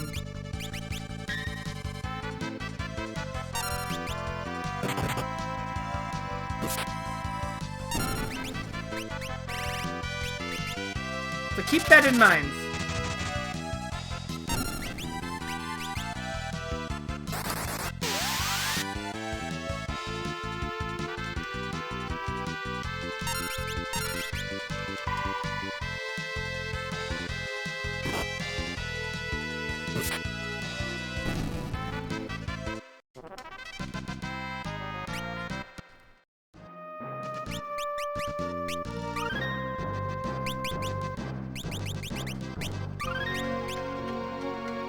Alright, here we go, North Mountain.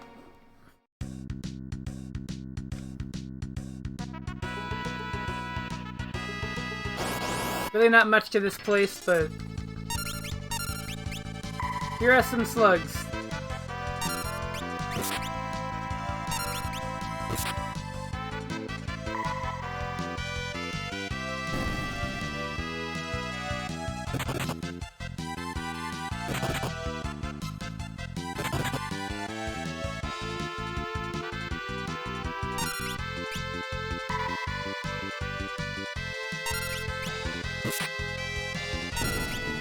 So I'm kind of hoping the headstone will cast something.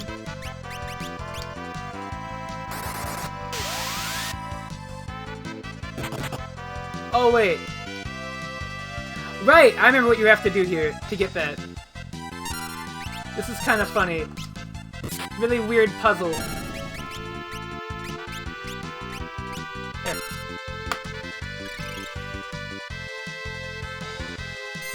Nice.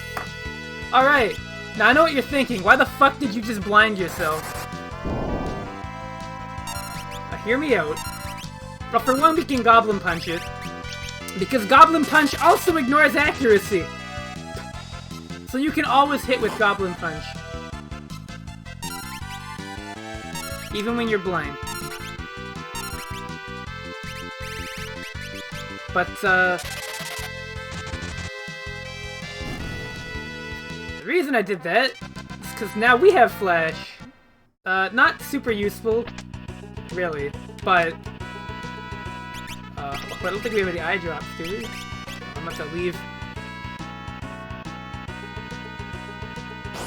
Ah! Eye.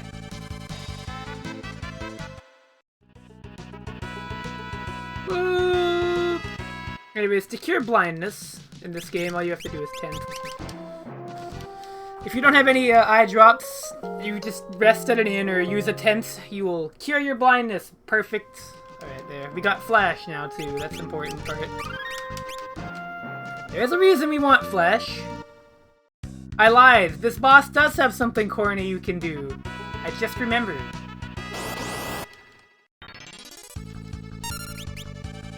Here's some cats. Yes, I know about that. If you play Red's story, right, involving Alkaiser, normally the condition is that he can't transform when he's in front of anybody, but if the party is blind, he can he can transform into Alkaiser because they can't see him. If I remember right. That's one of them anyways. It's really smart. Alright, well, since I'm sick of this cat dodging.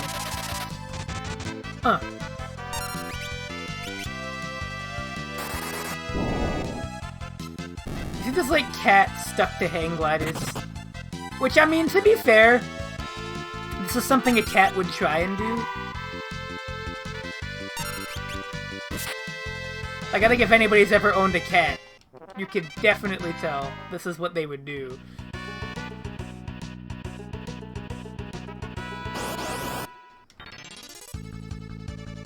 Uh-oh.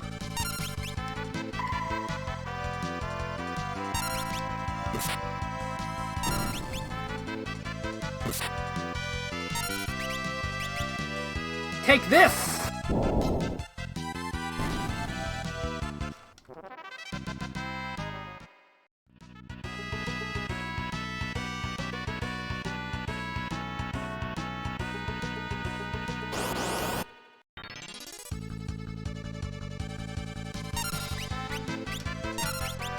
Saga Frontier is when I'm actually going to stream at some point.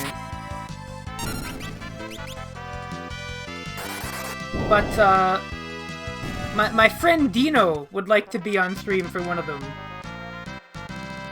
So I'm going to be doing the remaster with Dino on stream. Anyways, if you touch that grass, it's poisonous, so don't touch it.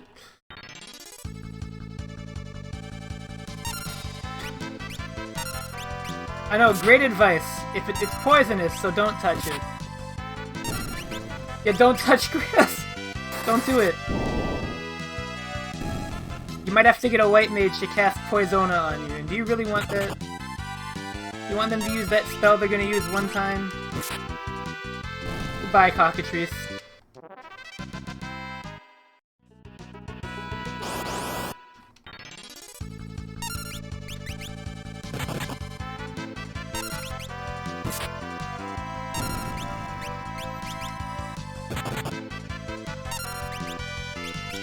That being said, as much as I'm sure I'm going to love Saga Frontier, I feel like Chrono Trigger is like the RPG I'm the most happy I went back and completed on stream. Or just in general, really. I'm so glad I played that. That game is fucking incredible.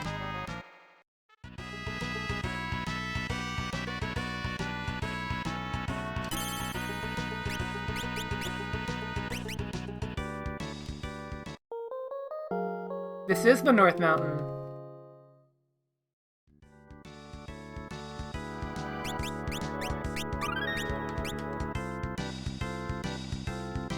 And here comes the boss.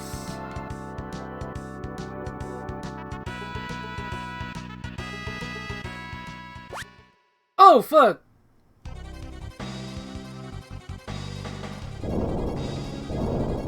I hate it when mountains do that.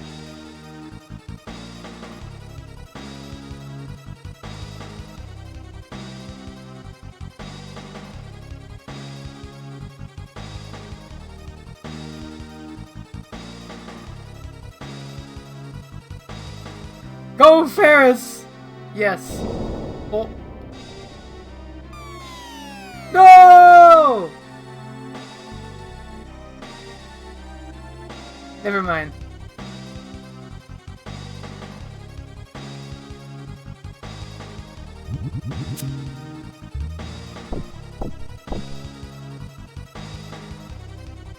Understood. Alright! So, first step. She's a mage, which normally is bad, but she's stupid. Idiot. Get owned. And now what's she gonna do?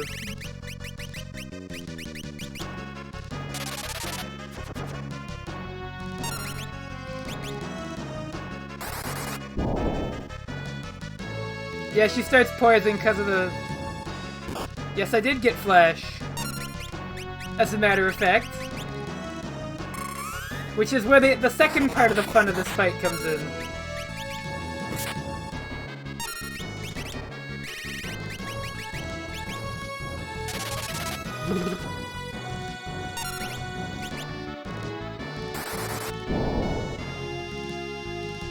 So she's gonna summon this guy. And Forza's normally pretty dangerous to some degree, but unfortunately Forza has eyes, and normally this would not be a weakness. However,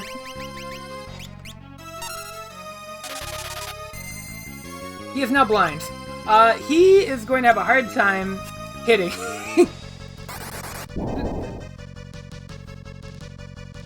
And she has no magic, so she can't cast regen on him because she's silenced. And that's how this fight goes. Let's see, yeah. Oh.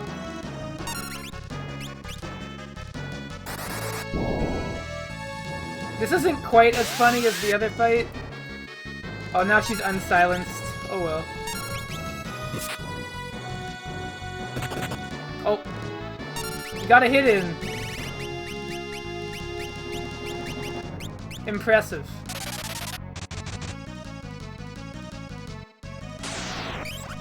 Ow!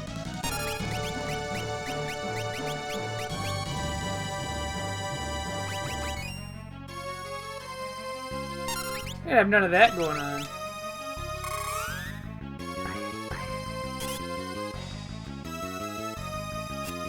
Nope. Give me that. Nope.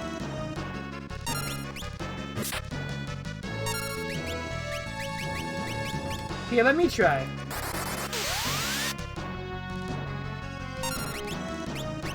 First off, I can do that. There we go. Nope.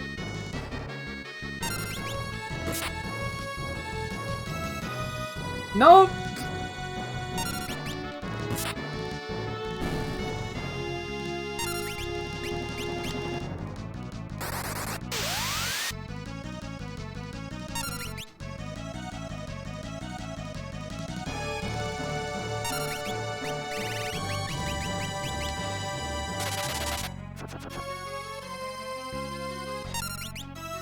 Bonk.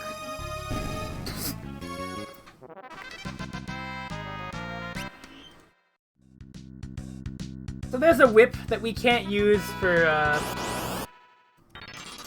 a while.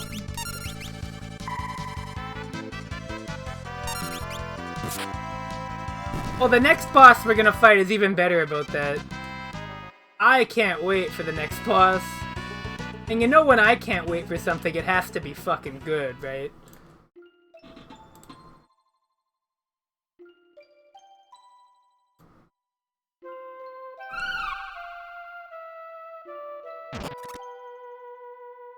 That's when you know. When I'm excited for the next boss fight, that's how you know that shit's funny.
Well, Lena's kind of not smart, but you know, hey.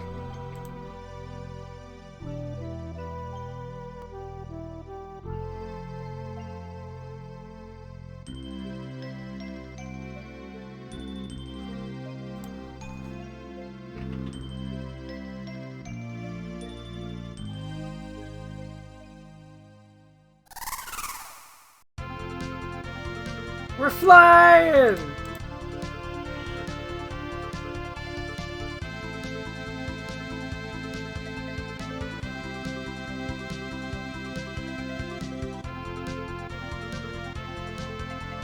Every main character in this game is a disaster. It's pretty impressive, to be honest. Anyways, we can actually go somewhere.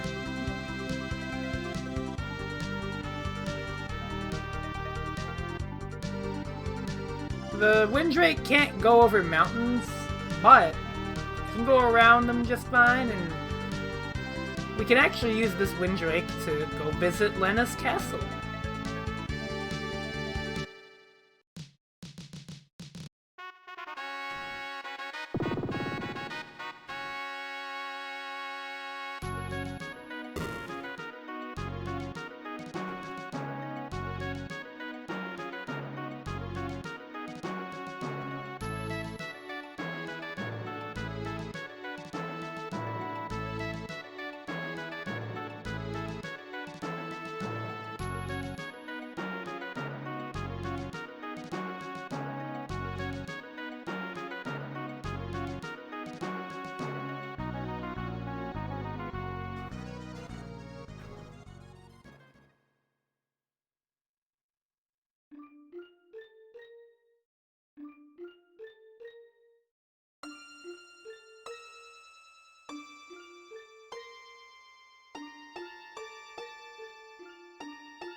Oh!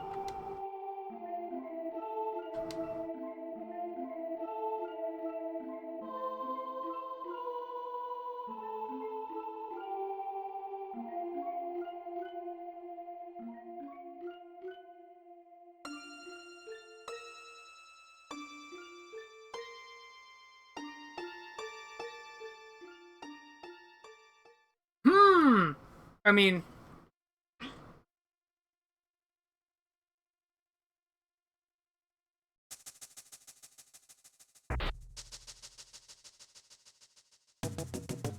Oh yeah, this song.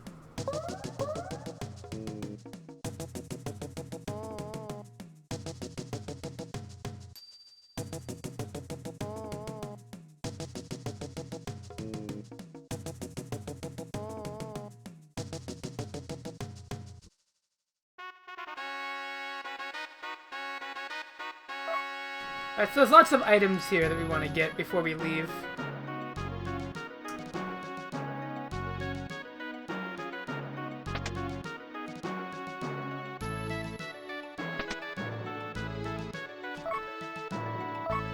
So that cottage is a bit of a waste to use right now.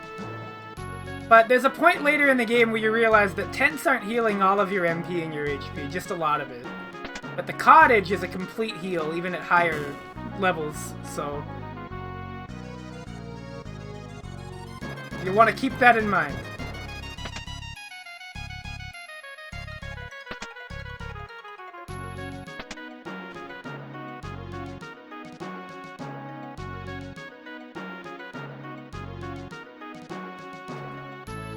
Damn. No one's permitted to enter, huh?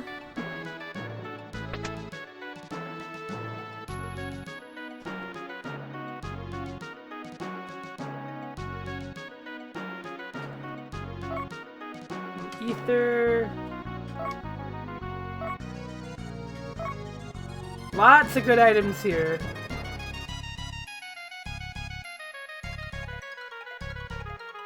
That's the Windrake place. That was where the opening of the game took place, even.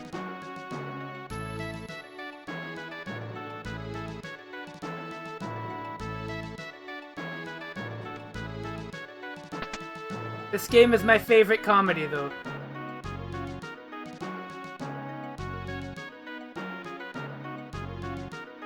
There are many reasons why, but we'll get there.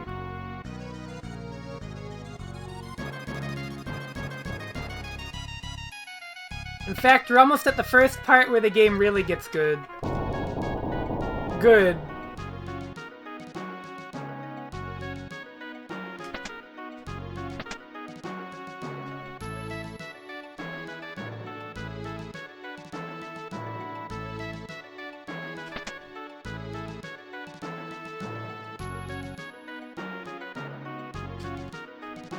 So we got the healing staff. This staff does no damage, but it heals. So you can beat your own party members with it and they'll heal quite a bit.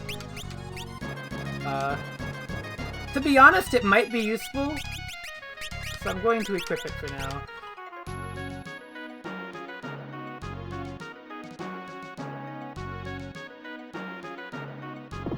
Alright, so now we're gonna go to the Castle of Waltz. And, I know what you're thinking, well, obviously we're gonna go to the Water Crystal and yada yada, but we have some stuff to do at Waltz too. And yes, we're gonna cheese the game some more. That's what you wanted to hear, right? Oh yes. So, how do we cheese the game this time? Well, first we gotta go to the castle. We're not really gonna do much of the town. We are gonna go in here and talk to the king. And trigger this cutscene to advance the plot.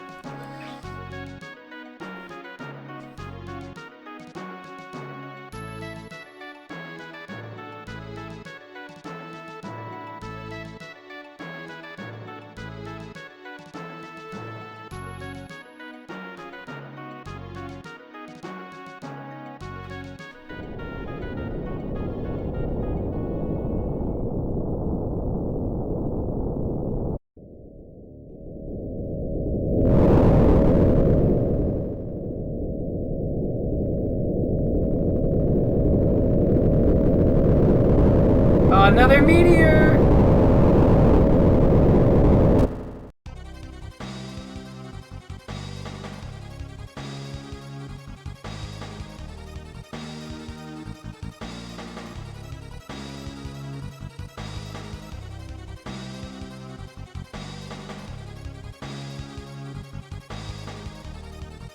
Well, shit, that's bad.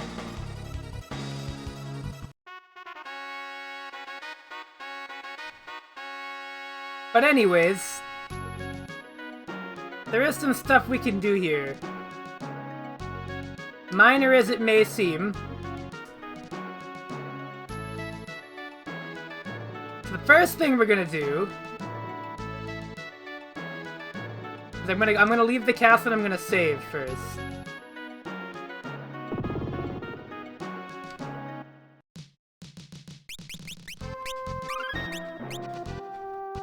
So the next step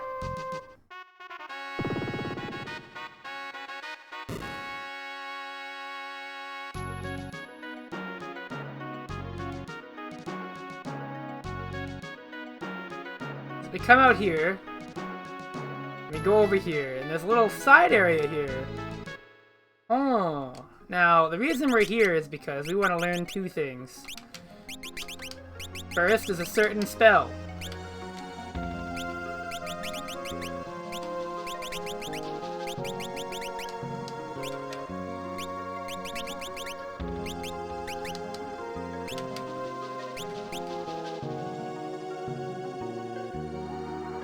The other thing we want to do is we want to steal some shit from some enemies. Alright. I need your thing.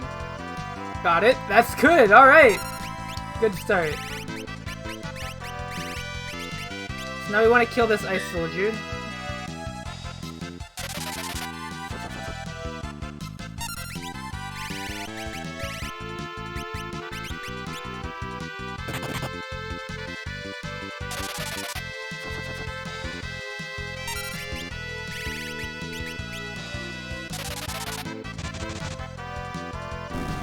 Alright, next up we wait.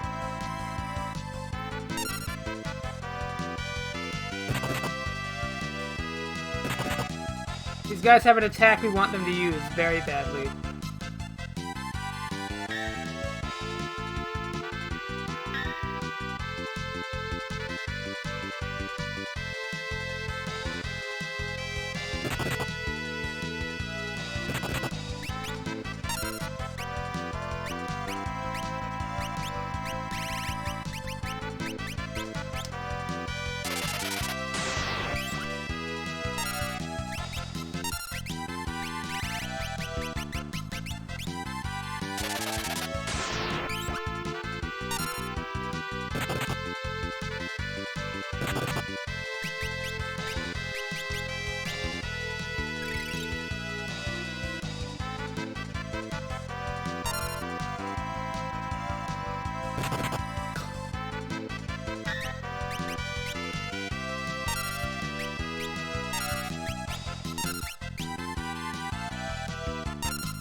Try to give it a minute, I guess.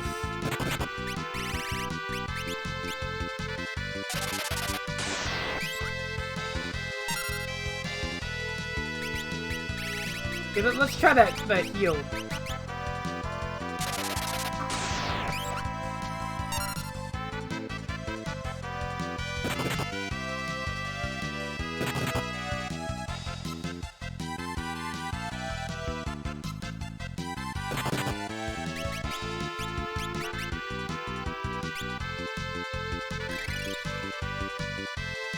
Come on. Can't believe it's not doing it.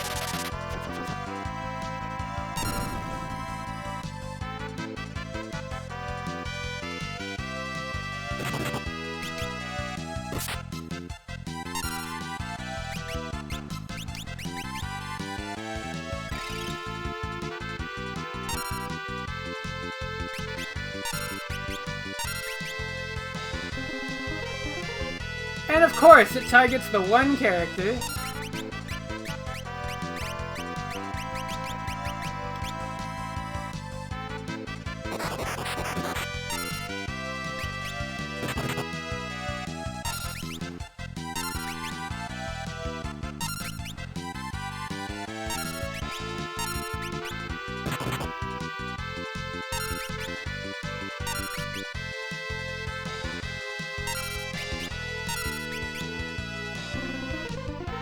Oh, fucking Christ!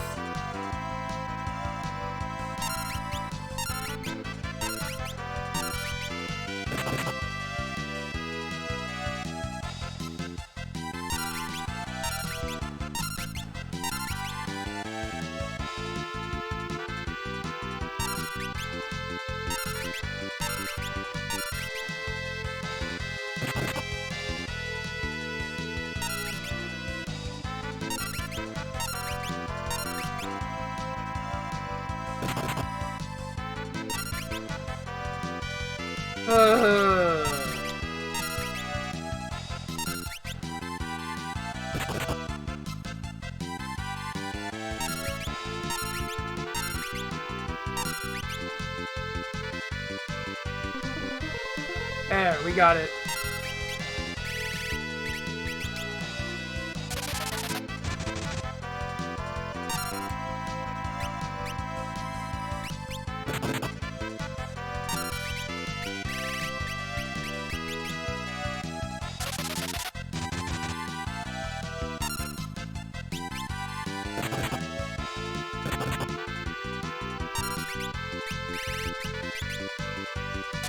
Alright, we got it.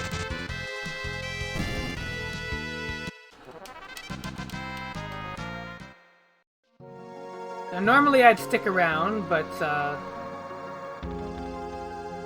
have to unfrog myself.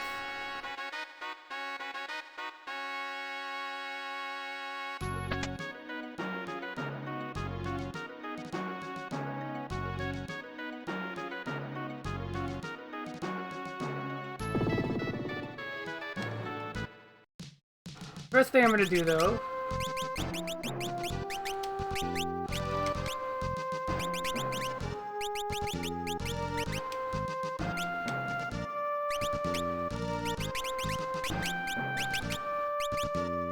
We are, however, leaving Galuf as a thief.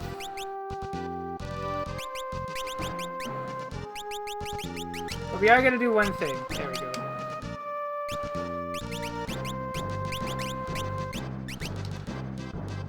What we do is we use this tent here. And now that we're unfrogged,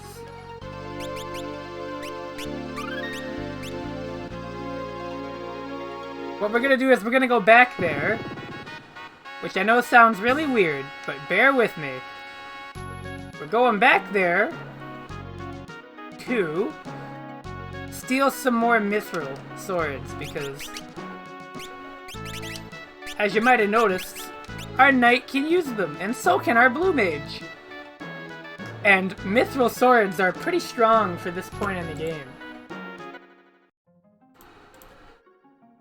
In fact, they're quite powerful for this point in the game. And where you get them from is ice soldiers, though.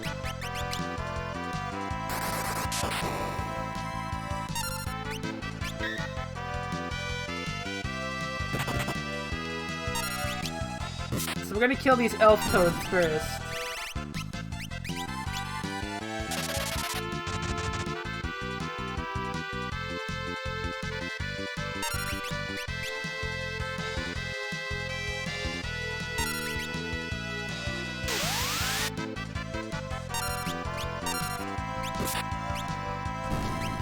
Now the ice soldiers can hurt a little bad, but... Nice. That's all we needed.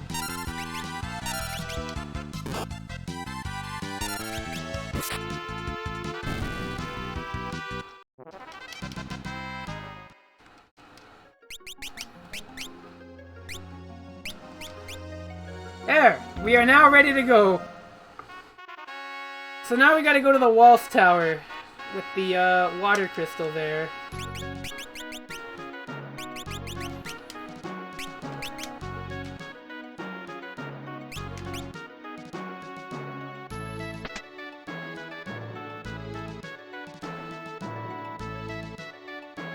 Because, well, obviously that meteor fell over there and we gotta stop whatever nonsense is going on. Oh. Boy, I love random encounters.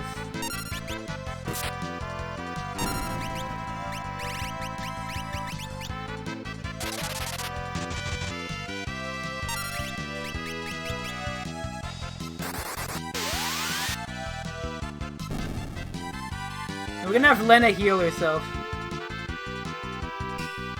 You ready for the strat? She's gonna heal herself.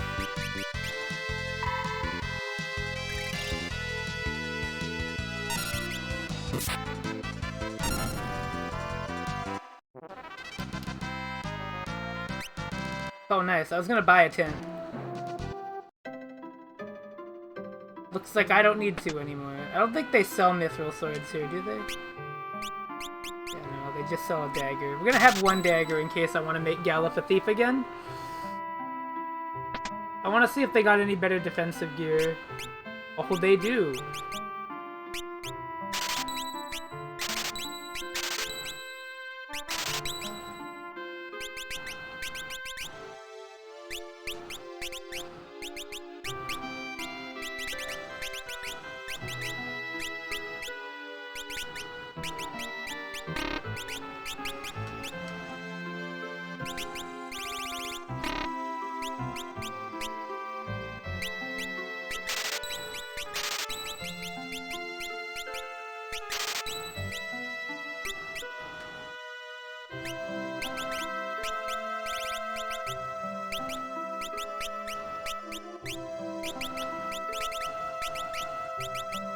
There we go.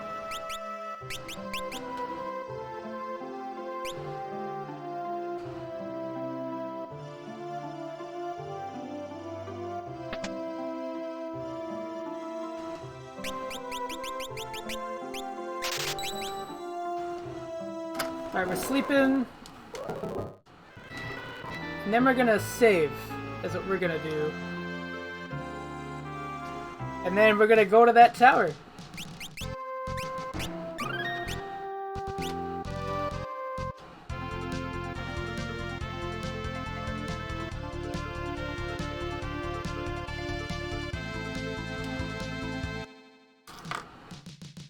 So the water crystal jobs, I don't recall being particularly exceptional.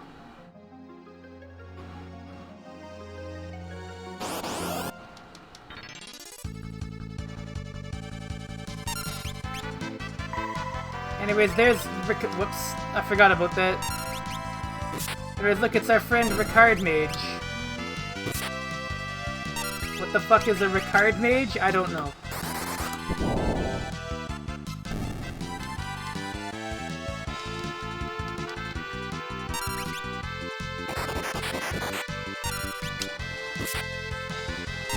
Well, they put our blue mage to sleep and then died. Pretty abruptly.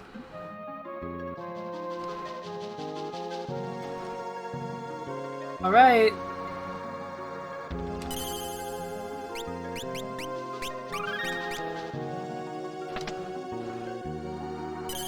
So Garula is our next boss fight.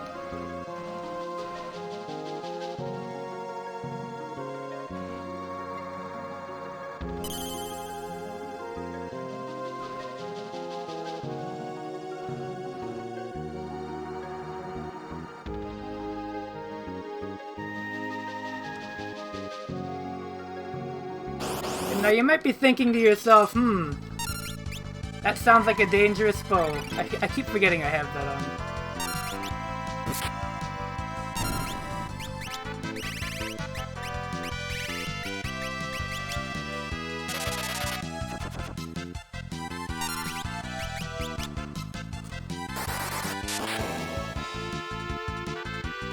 Well, Garula can be quite deadly.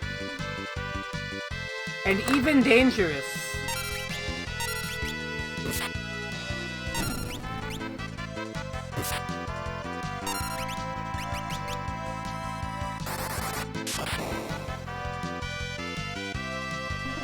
Uh-oh.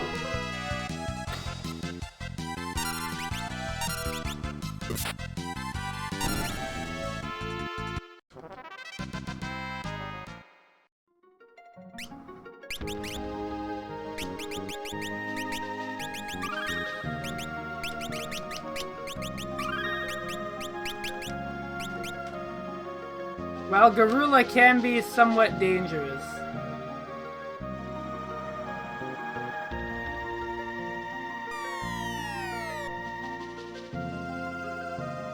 I promise you it's not much to worry about. Like, this is a good defensive gear, I think.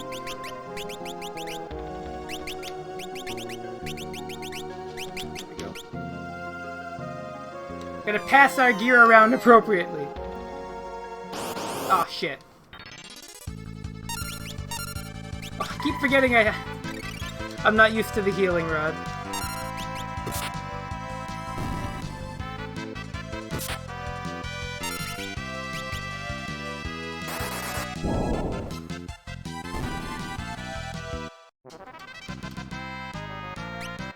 Another longsword, well.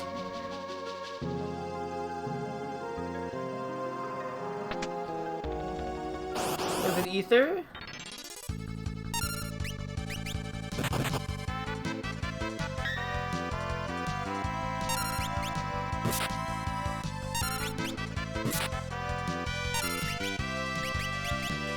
These things are kinda hurt. These things can be pain to deal with.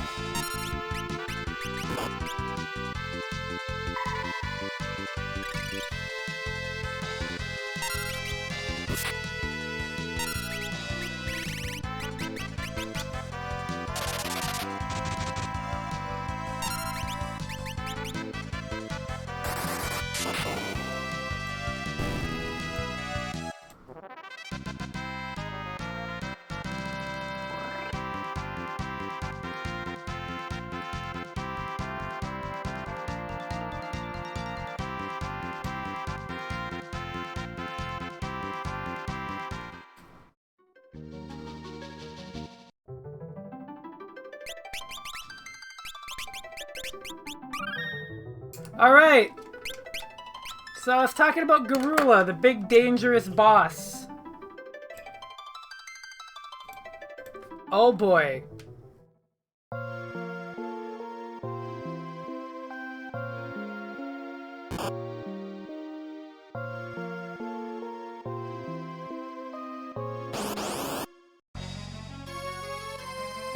Alright, it's gonna hit a little bit hard. So the first thing we're doing is we're gonna hit it with silence.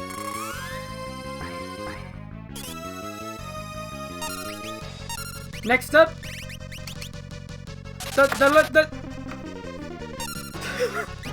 and now, party time!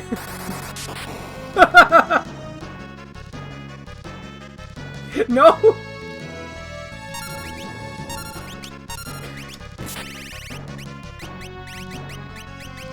Hey, yep, that's the boss. Thanks for playing.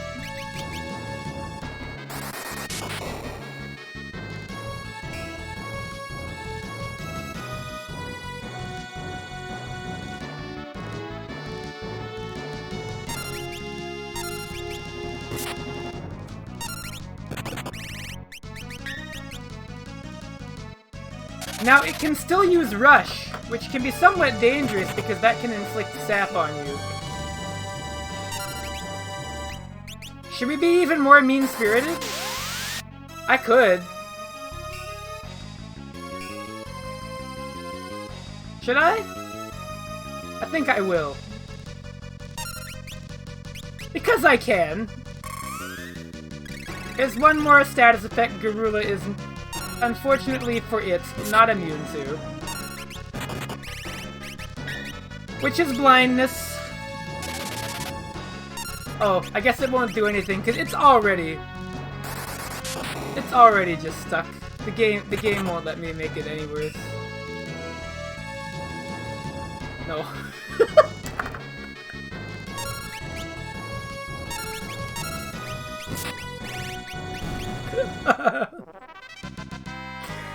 Boss.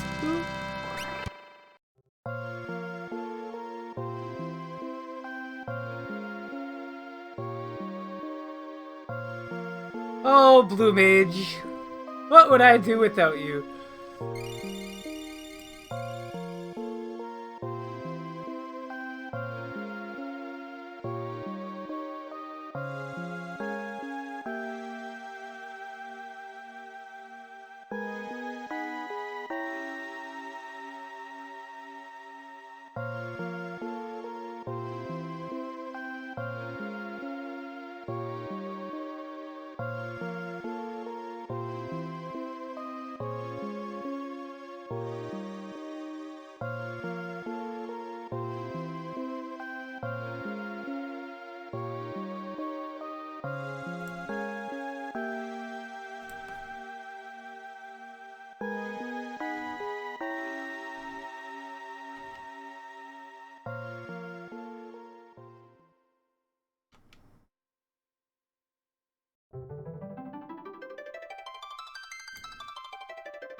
We got some new jobs.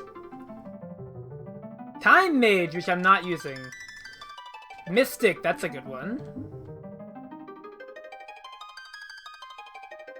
That one's a little bit over there. Can I go get it? Red Mage. You can use Berserkers in this game. It's hard, but you can do it.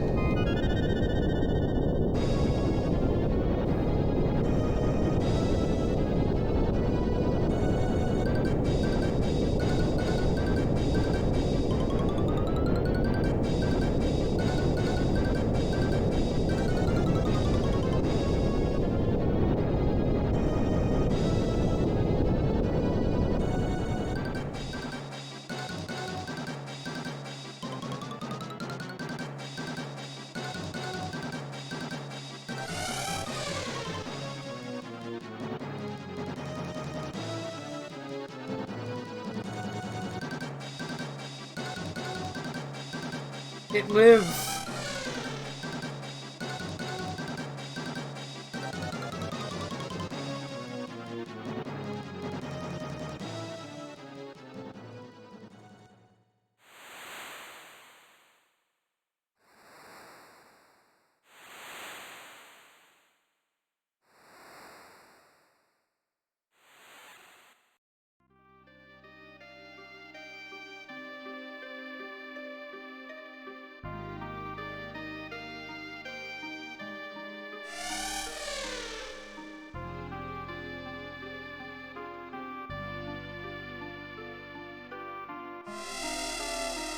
And there it goes.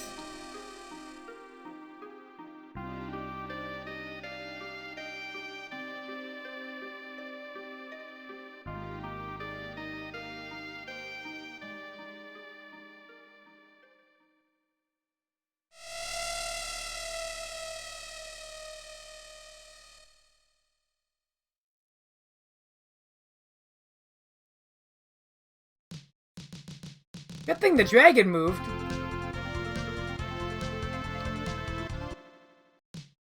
Okay, so we have to go on that meteor right now.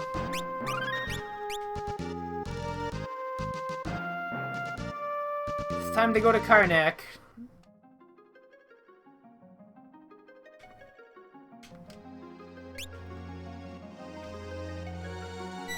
Whoa!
Where the fuck?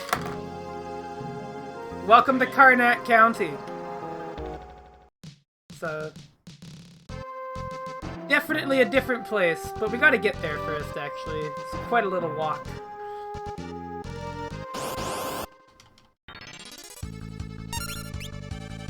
Alright, so these things have a skill we want.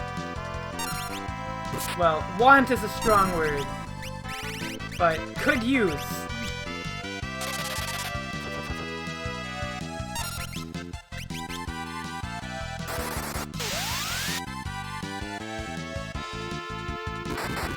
There it is.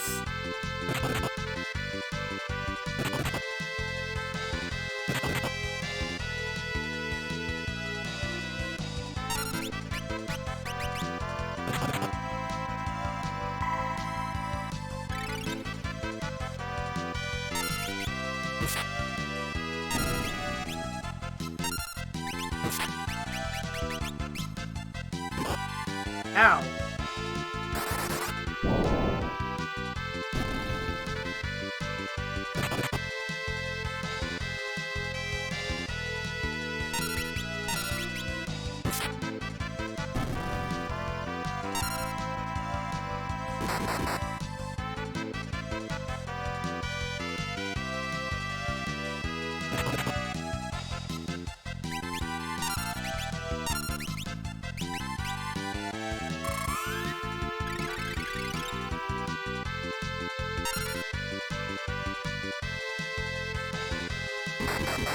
Damn it. Close.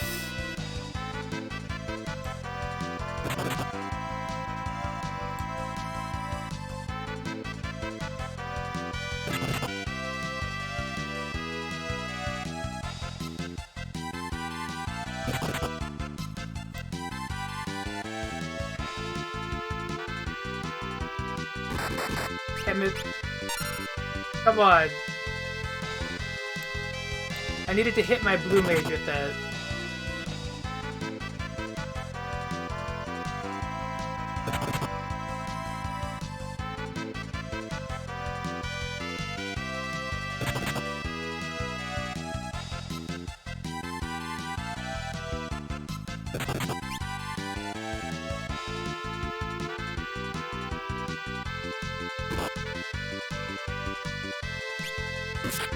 Fuck it.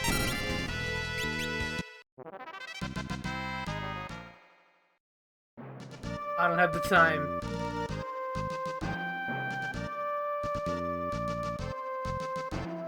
Actually, what I could do is just...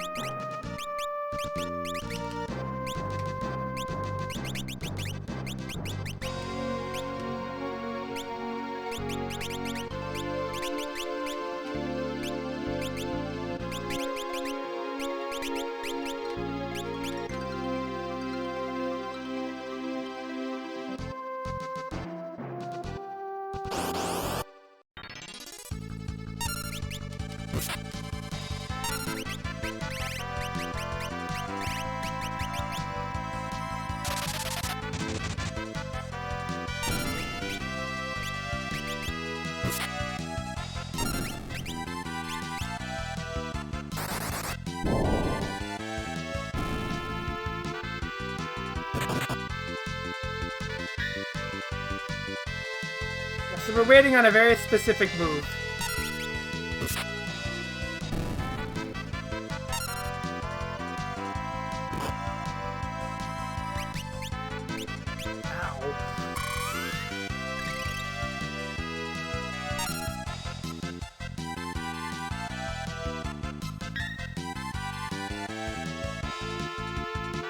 Come on. Nope.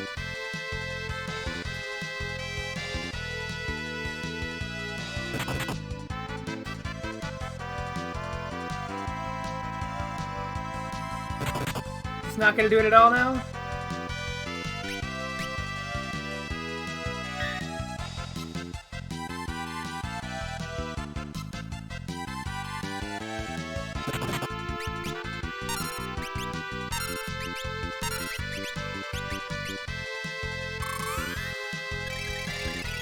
Come on, please.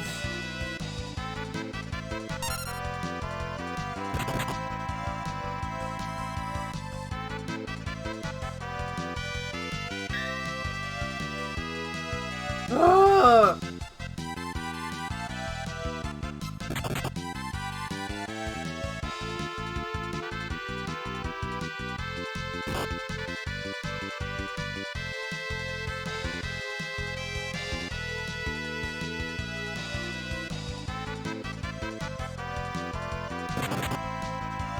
Oh, I'm not doing a blue mage run, I'm just trying to get a specific thing. It's not working.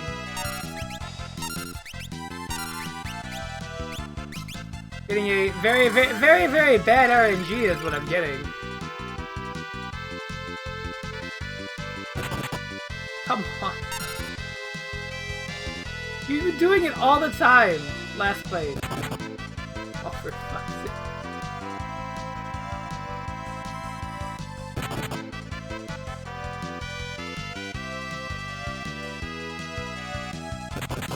Do I have to, like, trigger this somehow?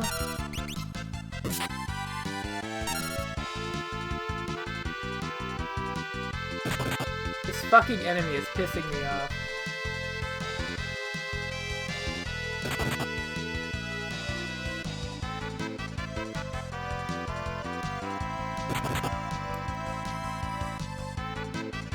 Oh.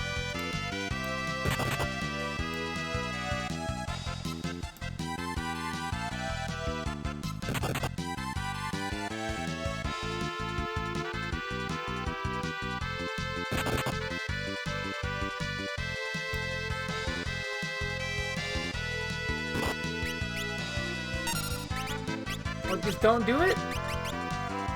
Just don't do the attack?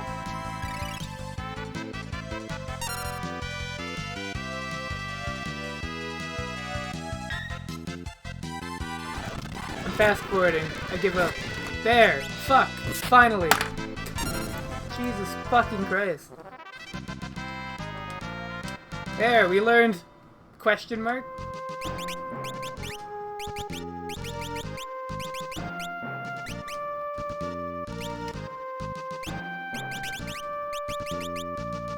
We go back to what we were doing. There we go.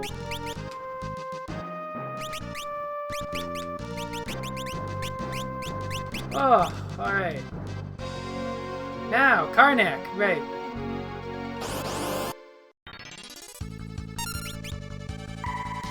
Oh wait, I forgot I had that. It's okay.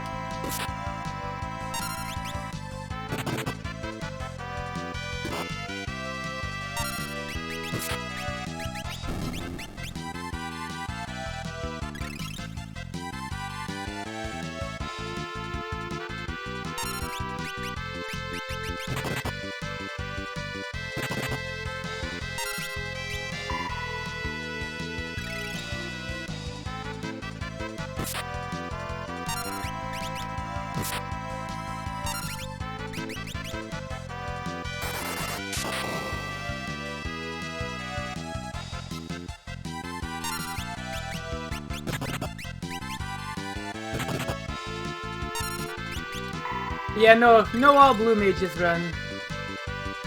That would be very, very horrible to do. Well, maybe not. Maybe all blue mages wouldn't be the worst thing, but...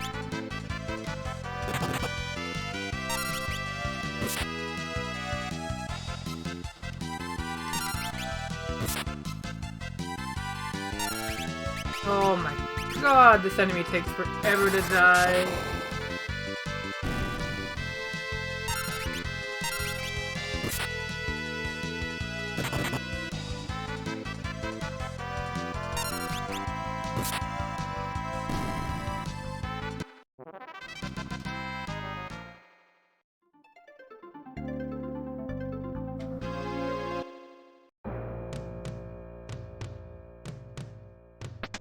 Anyways, here's Karnak. This whole place is on fucking fire.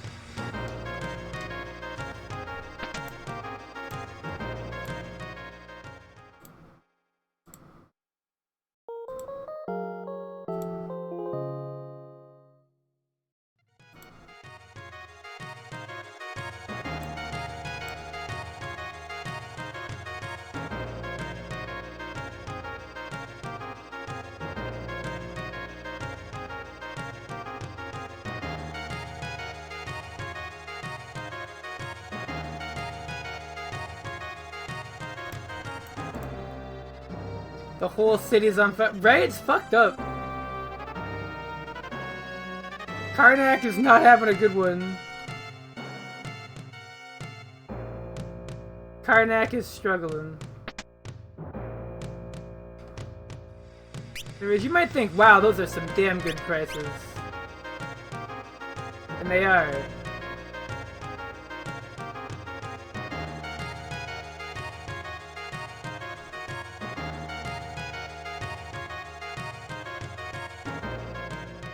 Is that tornado carrying? Oh no.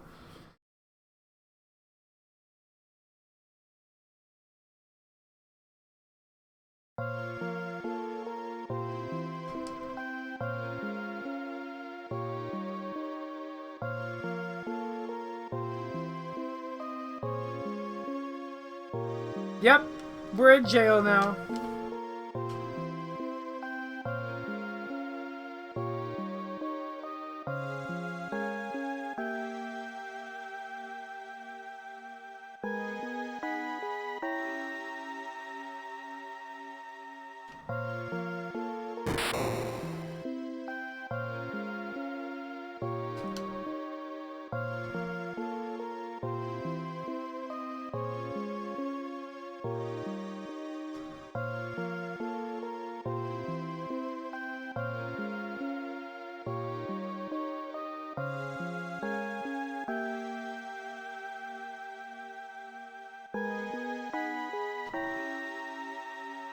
No.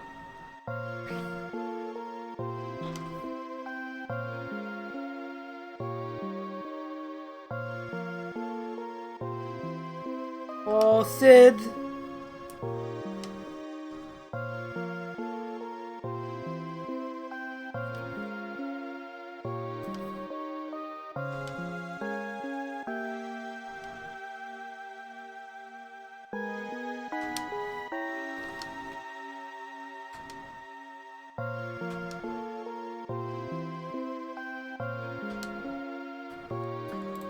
Ooh.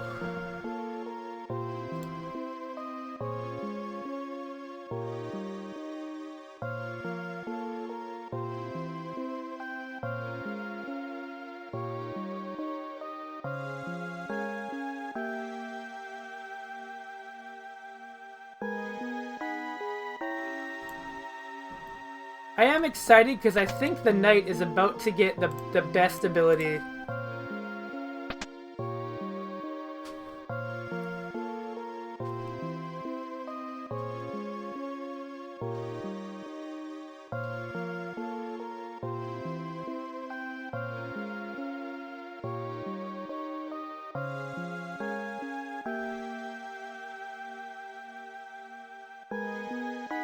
A werewolf?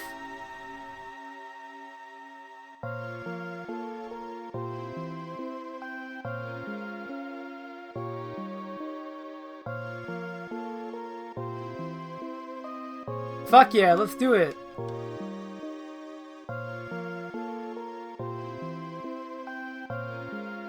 So we're not doing the fire-powered ship quite yet.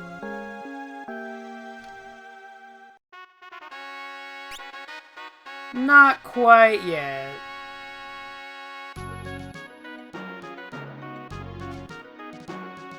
Our first matter of business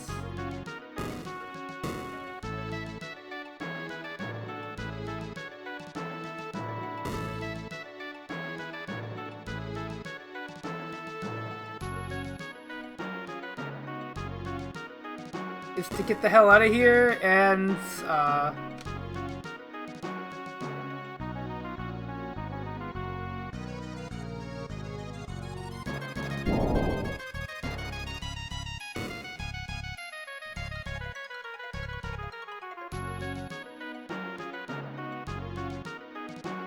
a werewolf. Why the fuck is there a werewolf? What is happening? Why are you running around?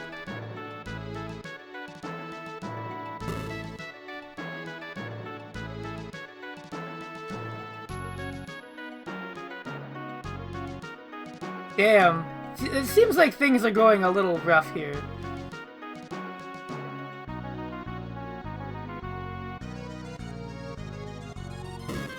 Karnak is not doing so hot.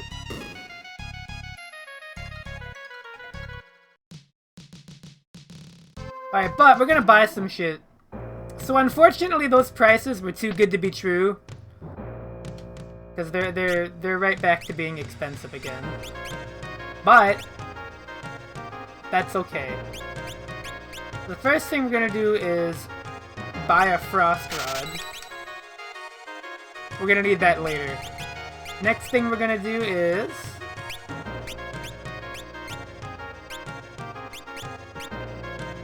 mithril armor, 2 mithril shields, 3 plumed hats. We're gonna have to do a bit of money grinding. Not a lot, just a little.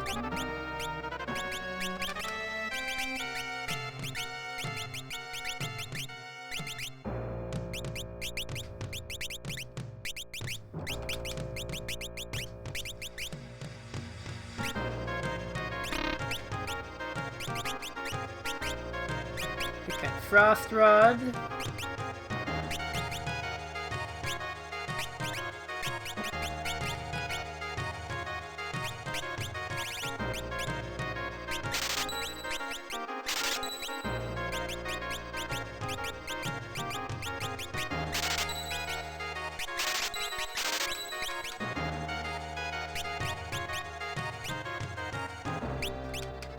I just want to make sure.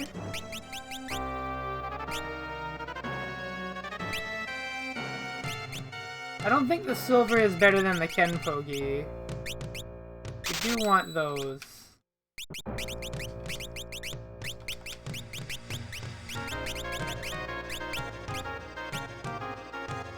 Now the worst part is we haven't even bought the magic that we need here yet.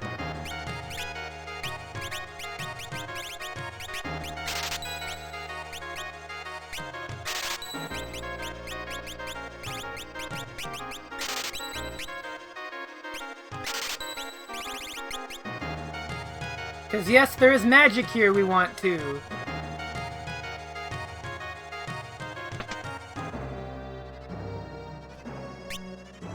Look at that, we got our next tier of magic. So we're gonna buy Fira and Blazara for now. And that's gonna be it for purchases at the moment. Next up, we're not really gonna stick around here. We're actually gonna go back. Which might seem weird, but now that we're this equipped...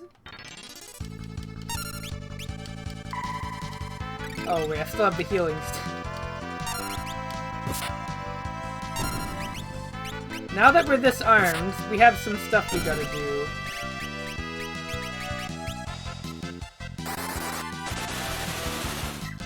Well, first off, we can admire the damage output on that. That's real magic damage now.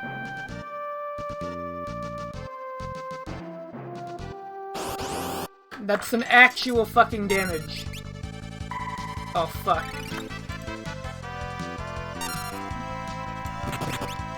But,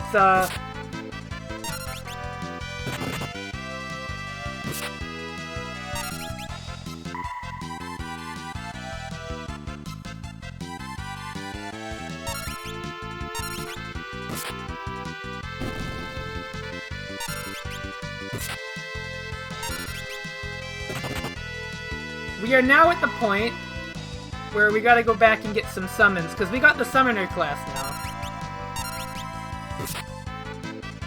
While some summons is a bit of a misnomer, we want to go back and get a summon. And now we gotta stay at level 11. We can't level up.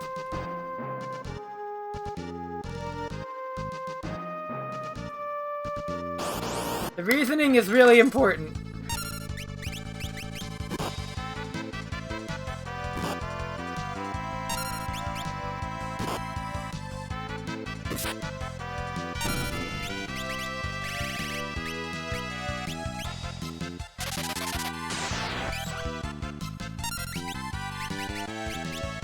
Anyways, we're gonna use the Frost Rod here to make this do even more damage.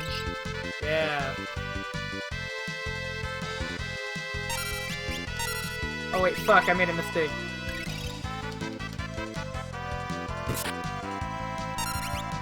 Goblin Punch should be okay.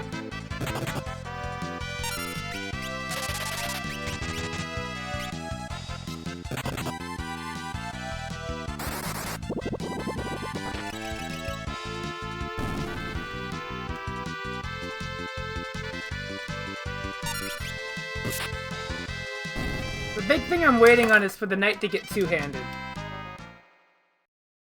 Two-handed is really strong.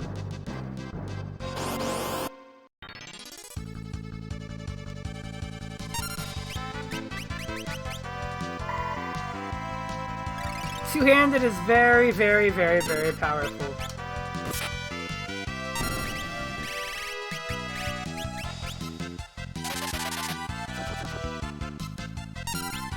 If you thought the knight was already doing a fucking shitload of damage, two-handed does even more.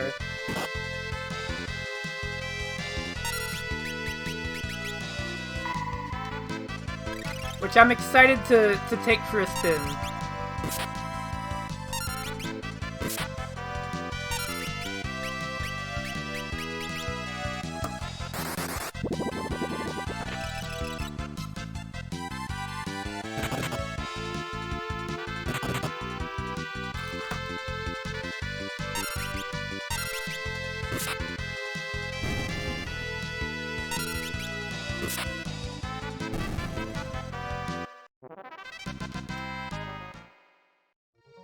Now, thankfully, getting money isn't a problem at this point in the game.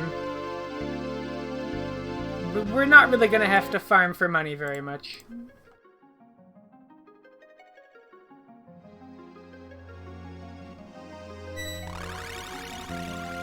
But this next area of the game is gonna be jokes. And you're gonna see why. We've gotta go get our first real summon.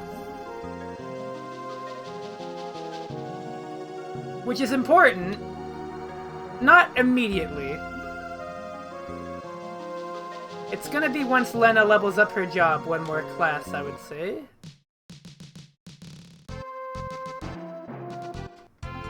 Once we get one more job level with her, which we're pretty close to.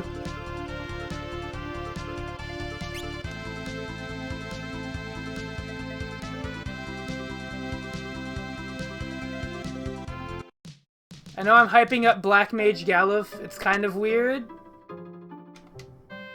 But he's going to change classes at some point very soon, and it's going to be very cool when he does. I'm extremely excited. He's gonna do a lot. There's a reason I'm training him in Black Magic specifically. But we are specifically a level 11 with darts. At least. So this is the important part. So, we're gonna go get a summon. Now, Shiva's through here.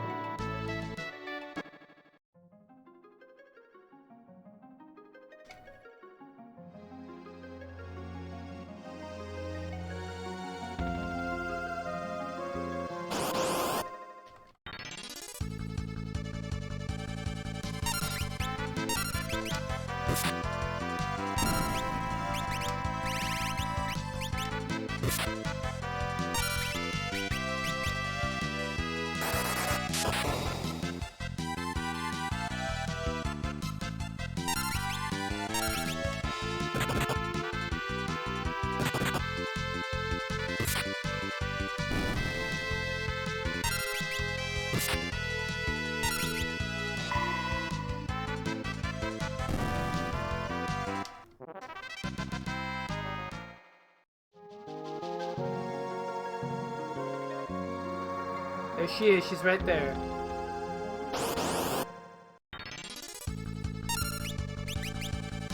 There's a little secret about Shiva. It's a pretty fun secret. This might heal them, actually. Oh yeah.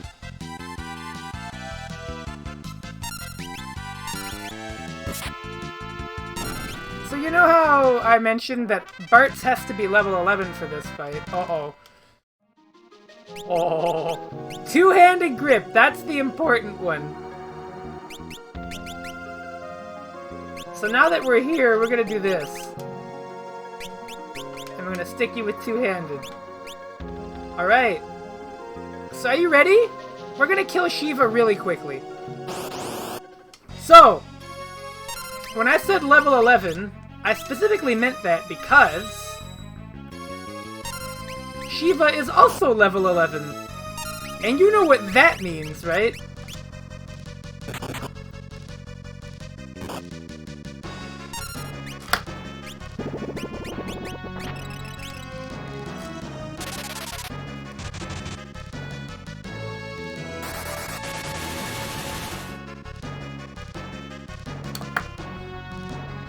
Anyways, now that we've enchanted our sword and we're using two-handed,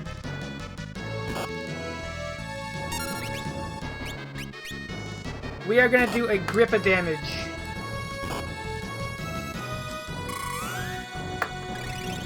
These knights are pretty annoying, though.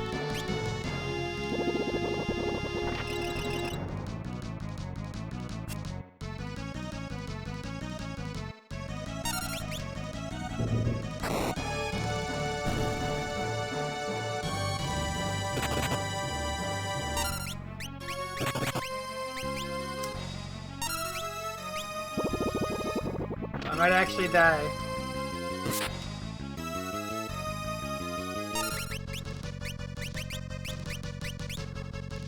Mostly because I wasn't factoring in for the fucking commanders.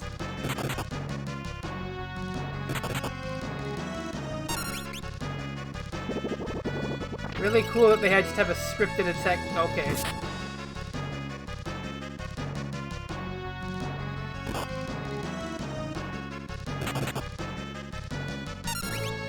Do I gamble on it? Let's gamble on it. No, I'm dead.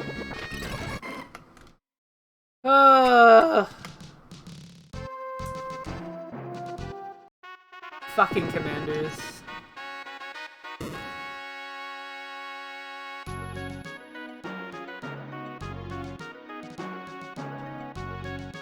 Alright, I have a different plan, but it's just as good.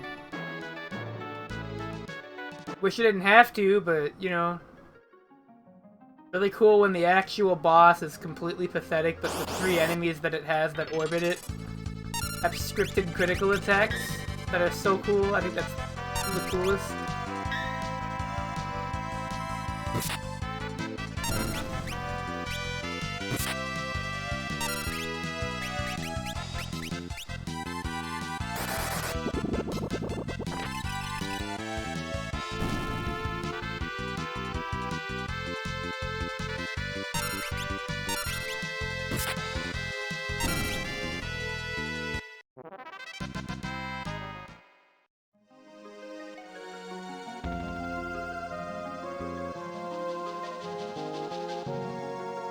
Still have a plan, though.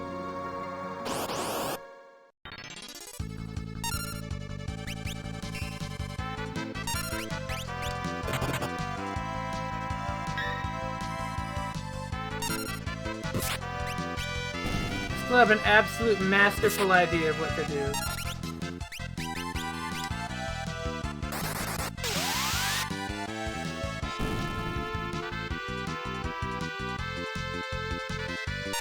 We kinda need two-handed grip for the most damage, though. Okay. I'm gonna make a save state. For fuck's sakes! Stop! 2 steps. Alright. Here goes. So, what I'm gonna do is...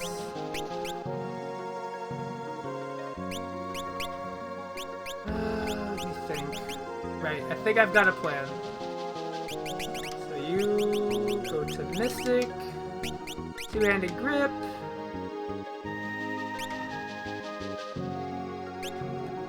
Alright.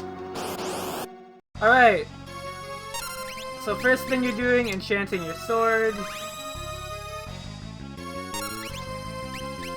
You're gonna pop Protect on them.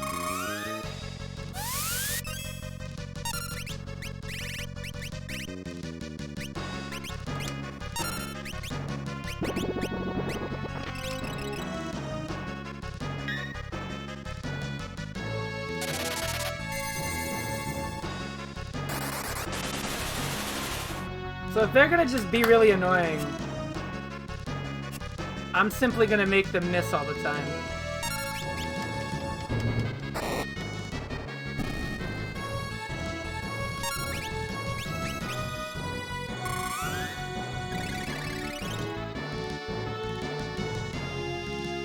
I think that's a pretty damn good plan, right?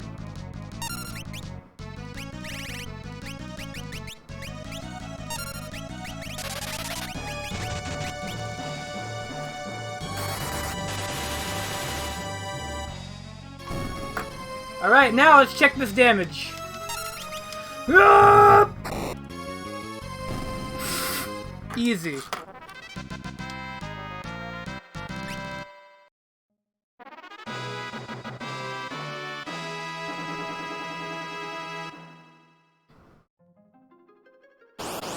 For reference, though, I am keeping Ferris as a Spellblade.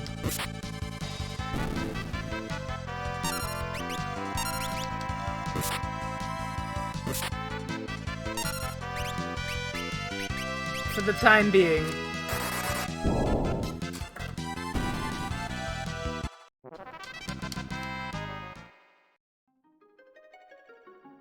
Hey, I gotta do one thing, though. Excuse me a moment.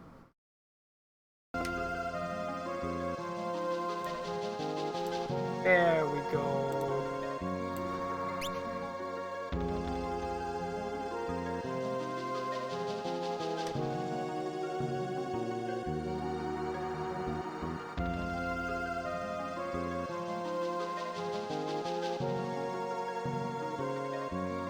We're gonna leave. Now that we got Shiva.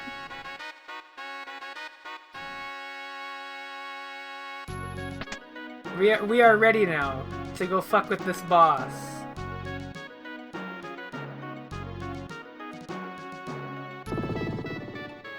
Because we also got that additional Frost Rod, and to make matters even better, we're gonna go get another Frost Rod because it's important. We're gonna be utilizing a Frost Rod to get something we shouldn't have. Because if there's anything that this run is known for, or that I am ought to do. There we go. So we gotta pick that Frost Rod up. Gonna save us some money on a Frost Rod. Essentially.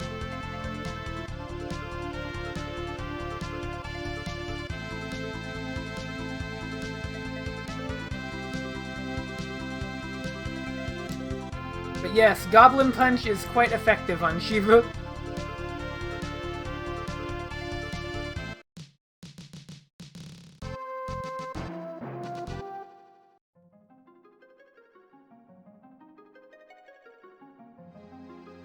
I kinda want to get to the end of the Library of the Ancients, if only because there's a funny thing there, but I might have to wait till tomorrow. That might be a wait till tomorrow thing, but I promise there is a super, super funny boss strat that I can't wait to employ.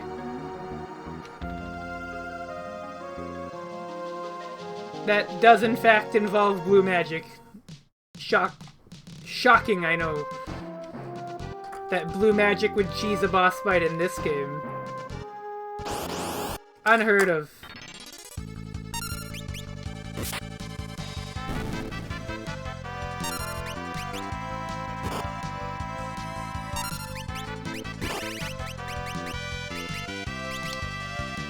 This thing absorbs wind, right?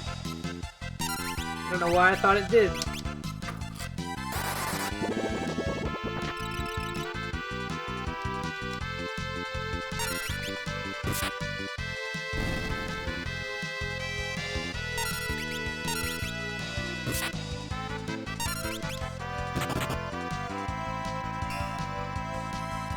Damn!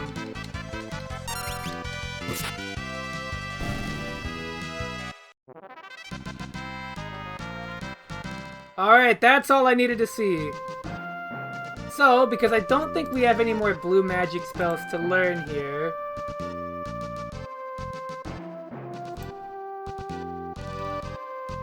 Well, there is one, but it's not very good, but I might try it anyways.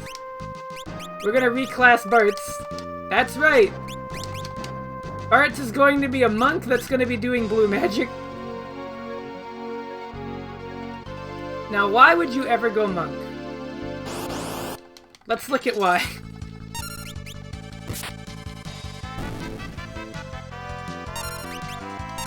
The damage is pretty damn impressive.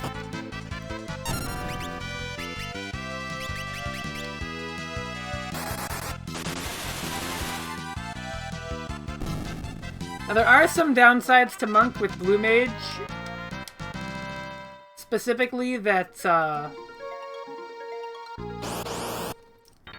Goblin Punch is pretty weak when you don't have a weapon equipped at all. Because it's not, like, based on your overall attack, it's based on, like, the weapon.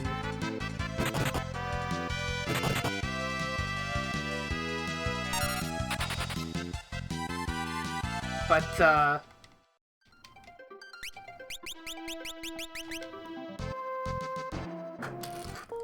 the big reason it's so strong is because you get 2 attacks and they both do a lot of damage because they have the barehanded attack bonus.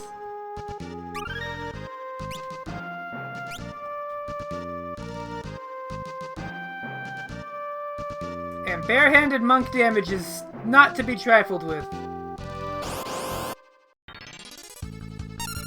In addition, the monk also has a really helpful ability where if it's physically attacked, it has a chance to counter.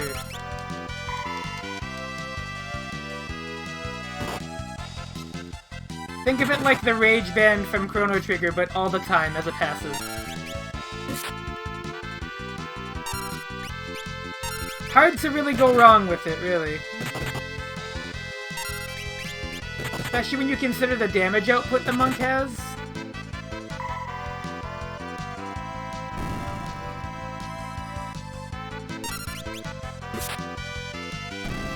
Very strong indeed.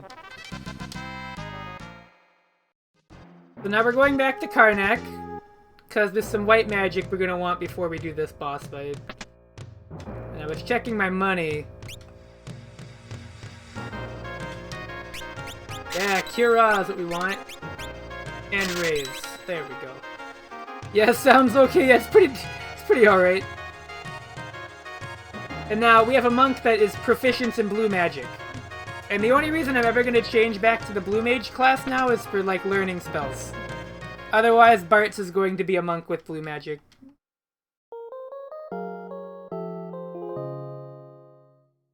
Because the monk stat boosts are very good.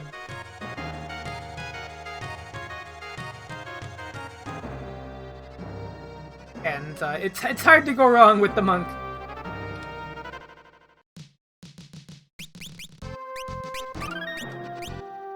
Alright, I think we've done pretty much everything I want to do. Now it's time to do the fire-powered ship.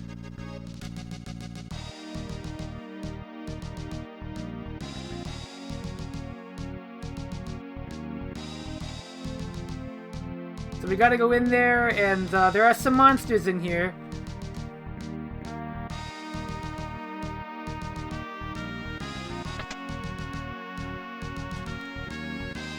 So I'm waiting for Lena to go up one job level before I do one more thing with her.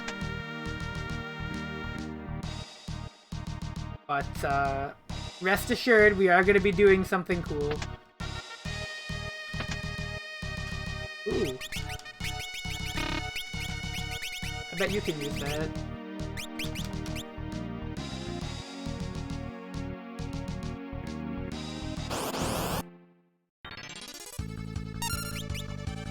Now there are some blue magic spells I can learn here, but none of them are particularly great.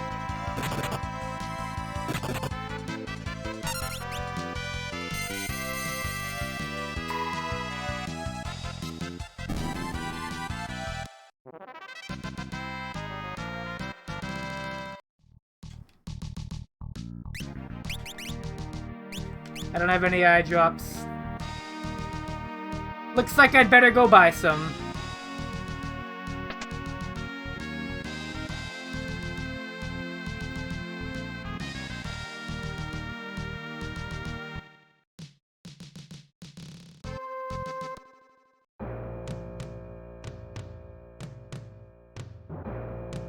Better be prepared for this.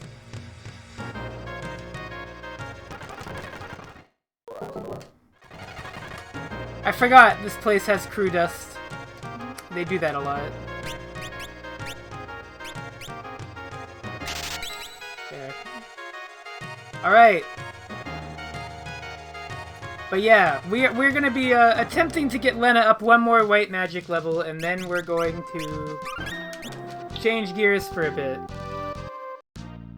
We're gonna be bouncing her between White Mage and Summoner for most of the game,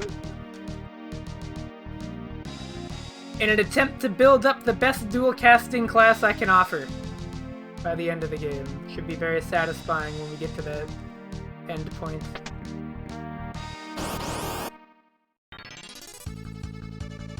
There's the defeater. So this enemy is funny because when you kill it, a specific enemy spawns in its place.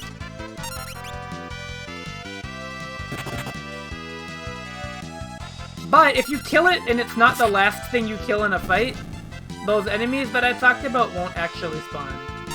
Now these things. The motor trap.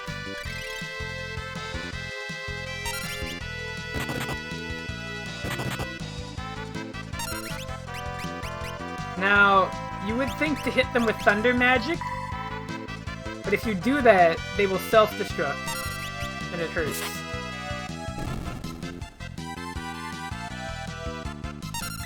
Oh.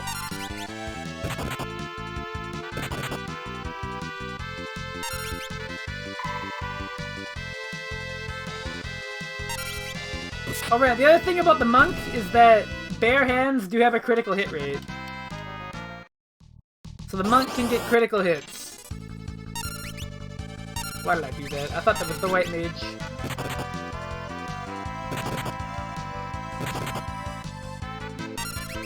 Alright, we're gonna nuke these enemies. Oh, sap, that's bad. Okay. Don't like that. There we go. Yeah, so with the Frost Rod equipped, you do actually do more damage with ice magic.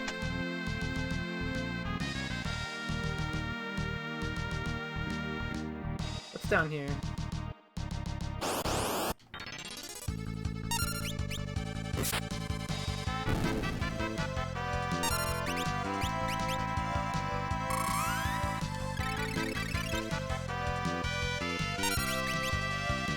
Hoping for a crit. Come on. Oh. Well, it seemed to have been enough. Oh wait, these things aren't weak to magic.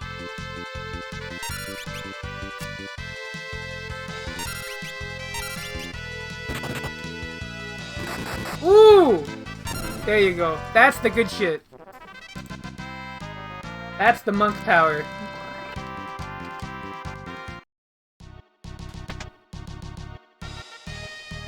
I think the last time we saw Fists get a critical hit in this game, it was pretty disappointing, but as you can see with the monk, it is not the case.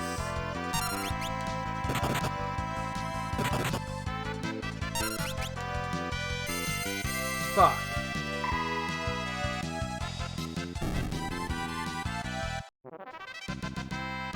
Only 2 people got the shades. There we go.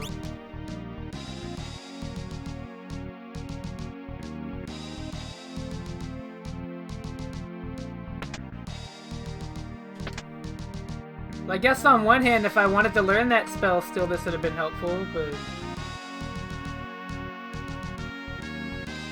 I already solved the give the enemy an ether puzzle at the mountain.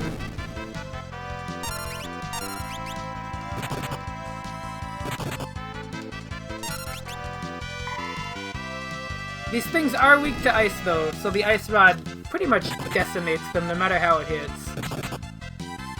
Because the rods do have kind of a big damage variance, but if whatever you're hitting with the rod is weak to it, it'll always do good damage.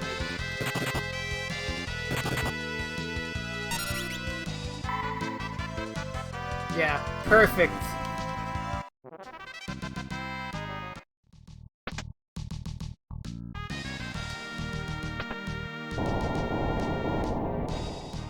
So the boss of this area can be kind of dangerous. So I'm hoping that what I got going on will work out. My basic prayer is that Lena will level up her job right before we get to the boss, and we'll be able to class change at that moment. Alright, we want to kill that defeater first. We don't want to summon the motor traps. I don't think they add any ABP or anything. I think they just make it take longer to win the fight. Go, Bartz!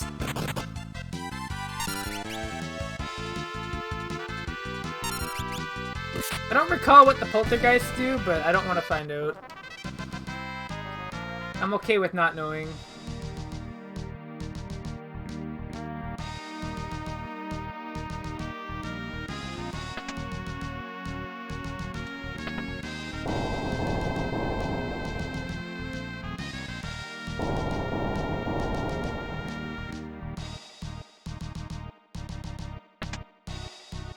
Alright, funny room time.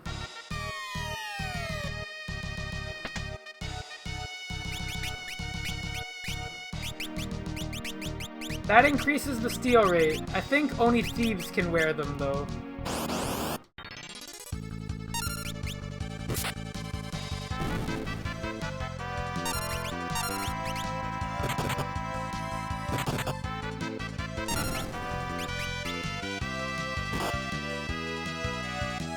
Oh no, they're confused.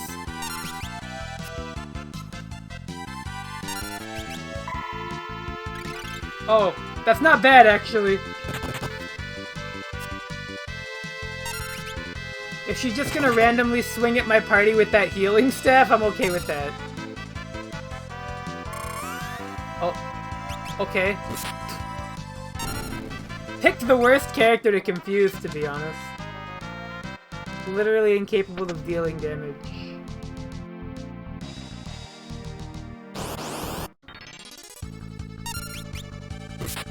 He does not have a single offensive parameter.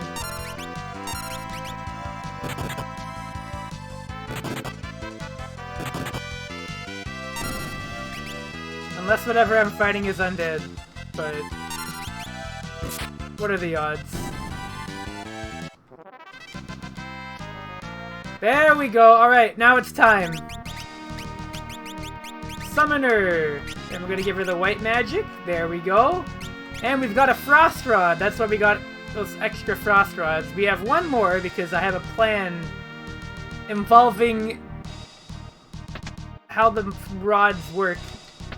If you equip a rod and you use it in battle, you can break it, and it casts a really fucking strong spell. But we're gonna break that rod on an enemy. For a very specific thing.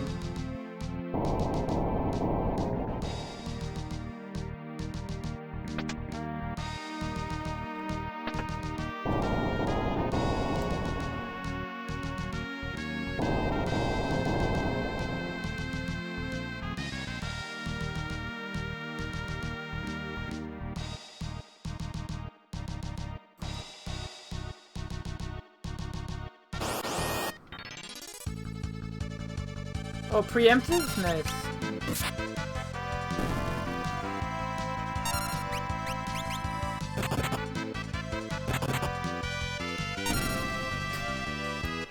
Fucking punch that ghost to death. Ooh, black magic level 4, okay. So I'm gonna keep Gallop as a black mage for now, because...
Wait, I'm going in circles.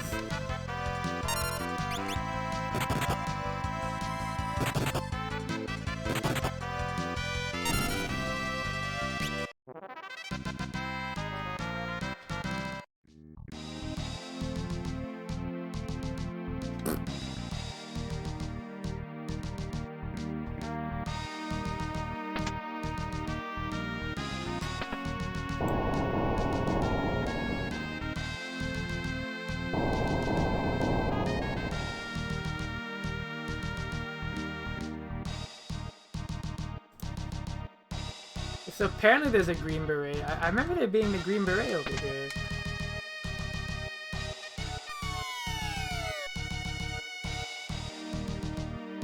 There's that area.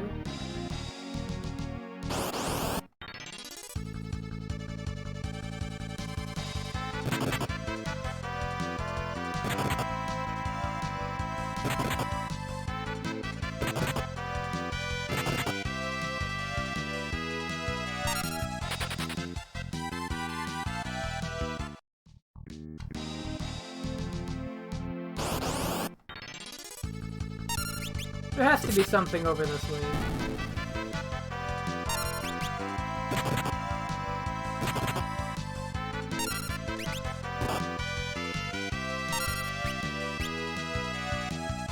Well, this could be bad.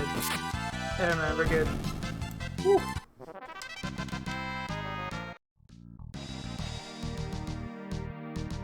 Oh.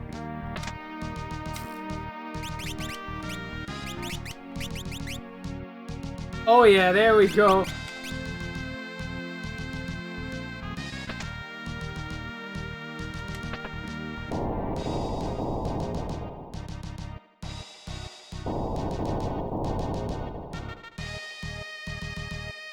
This is the way we want to go.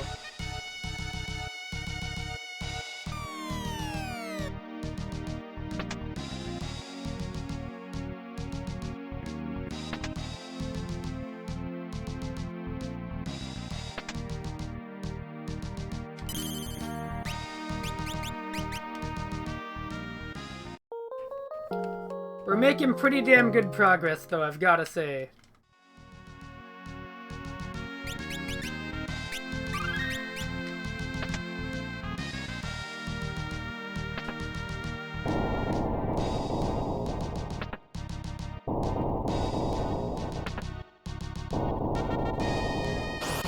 Time for a cool puzzle room. Jesus Christ. Ferris is too strong. She's just too much.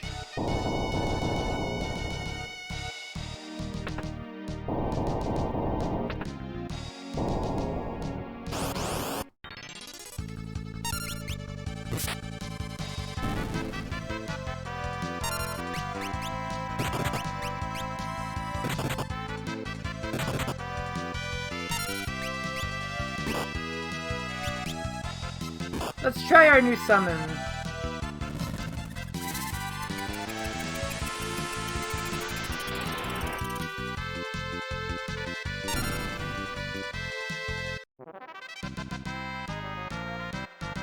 Well, that seems pretty impressive.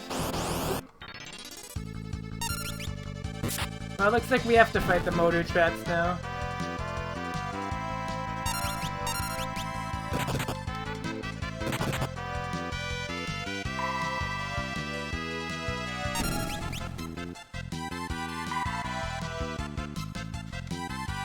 Damage variance on the rods.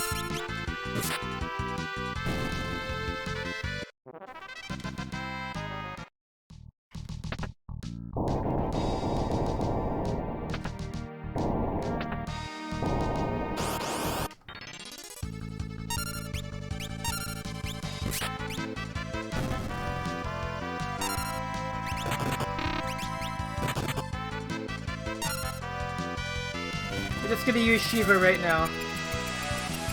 Let's go! Gotta love Shiva.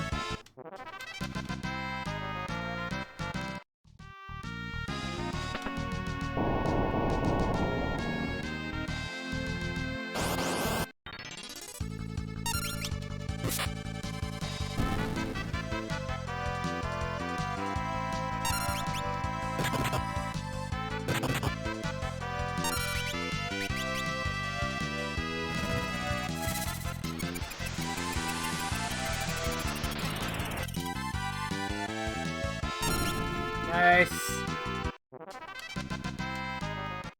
This is why I wanted that summoner.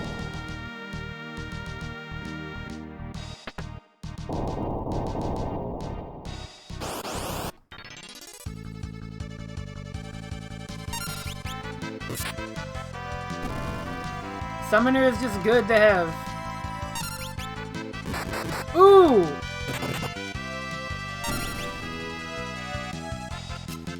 God damn it. Alright, that was good. Adequate. I don't actually know what those motor traps do besides self-destruct when you hit them with lightning.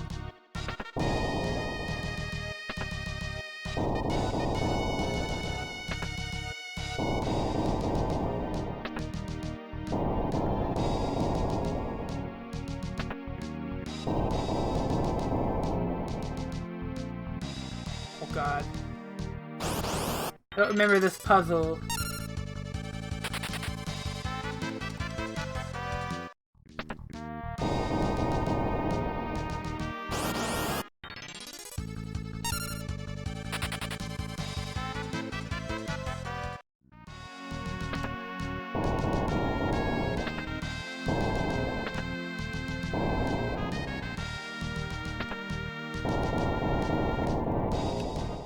Right.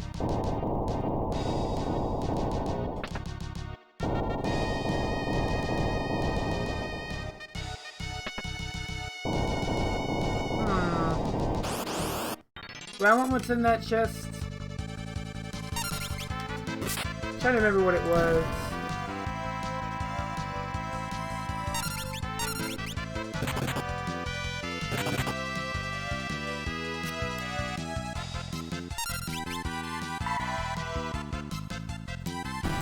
Actually, yeah, the weapon in that chest, because I remember it. It is pretty important. We have to go back and hit the switch.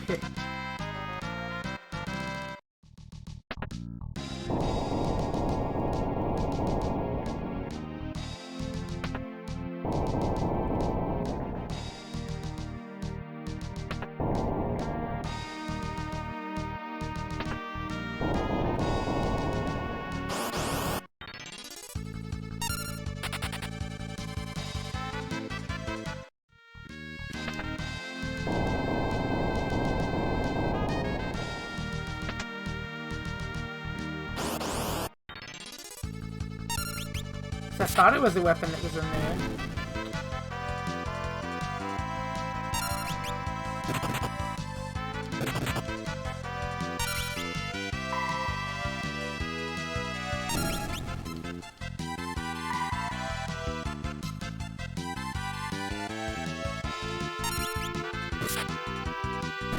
I think there's also a really, really, really powerful rod in the game. Thinking about rods in the back row.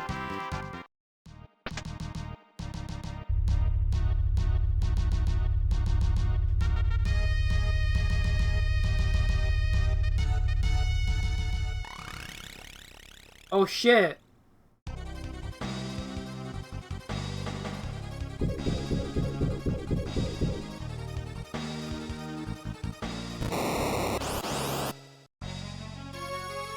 Alright, so say hello to the Liquiflame.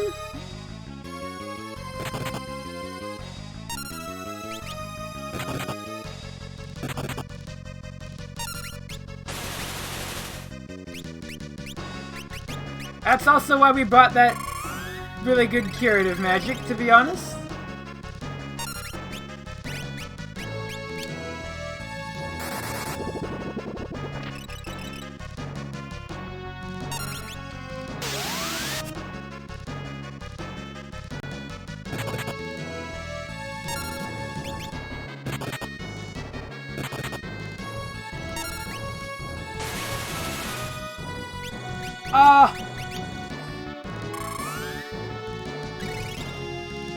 And now I think it's weak to magic again.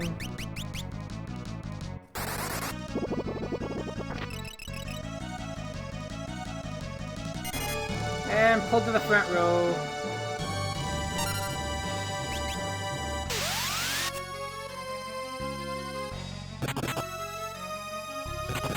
Oh, the counter?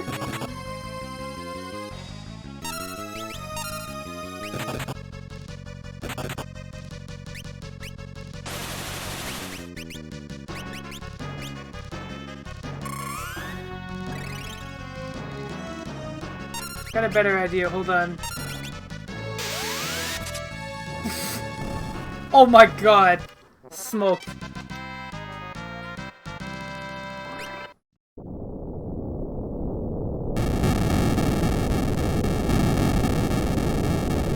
Not a very hard boss.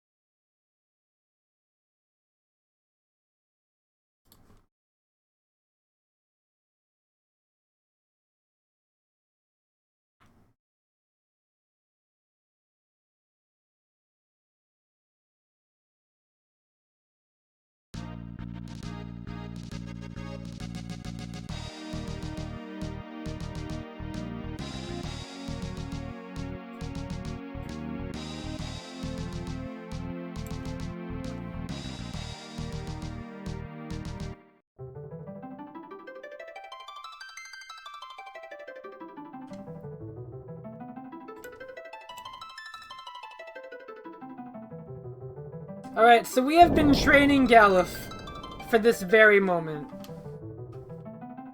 Hey, werewolf man.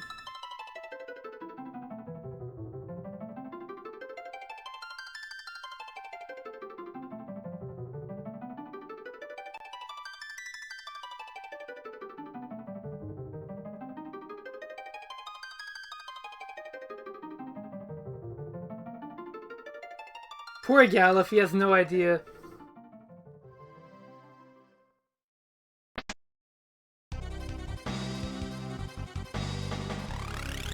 No!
Alright. So we are on a time limit.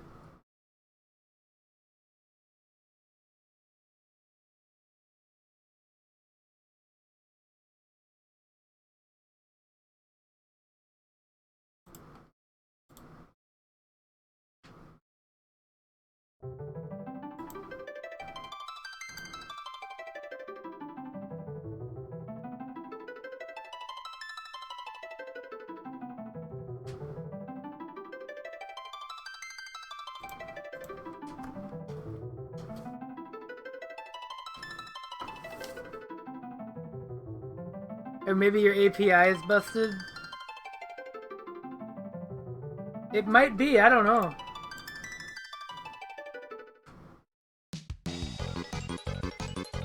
MGS5. Oh yeah, it is the fucking... Alright, here we go. We got 10 minutes. We got 10 fucking minutes to do all this. So, here's the thing. We're all gonna be blue mages. That's right, all of us. We're all gonna be blue mages.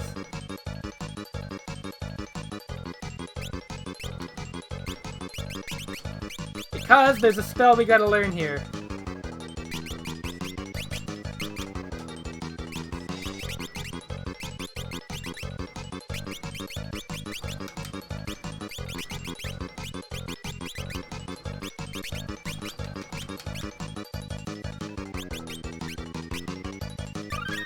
Here we go. Actually, there's a couple of spells we want here.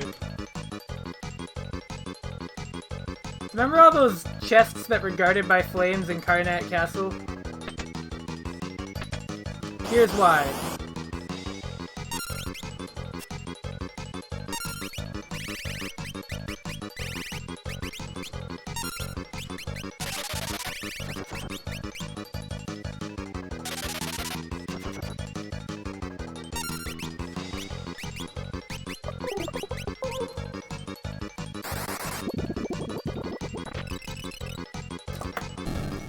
We have to retrace our steps and make a break for it.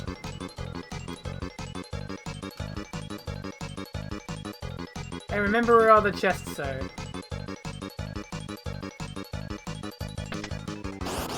Plus we got this guy here. This guy's important. He might cast a really important spell. We want him to cast it.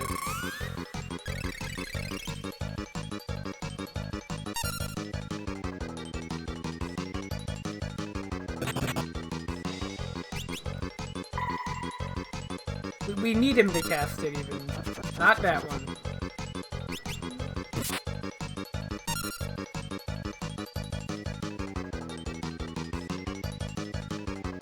Yeah! Now he is of no use.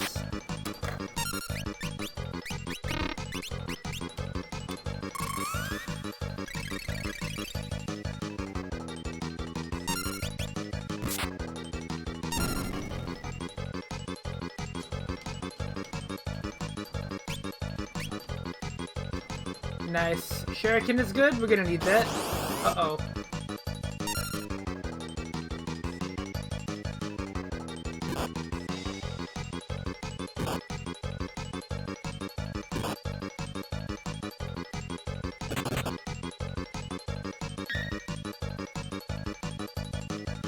Getting to think we can't run from this. Would have been really cool if the game had told me that.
That's good to have.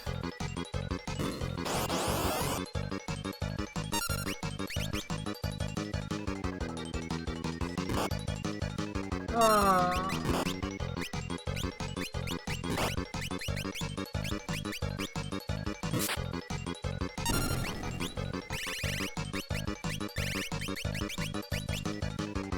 Might as well try our new spell.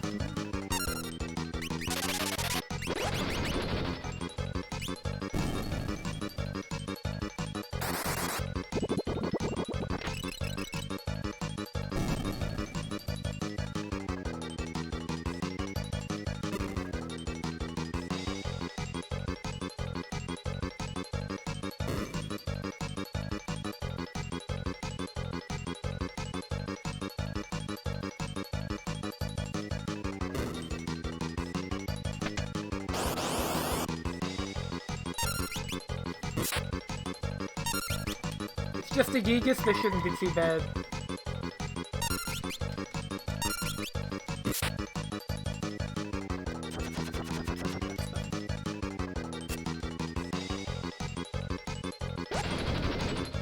Ow.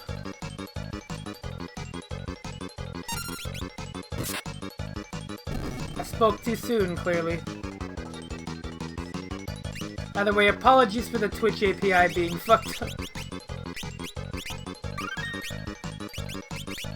Or my chat box thing, I have no idea. It could be either or.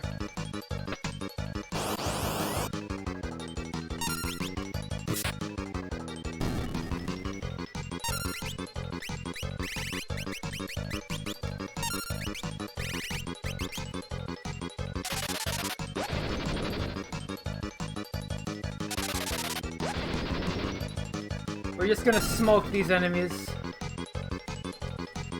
Right. Esuna, that's important.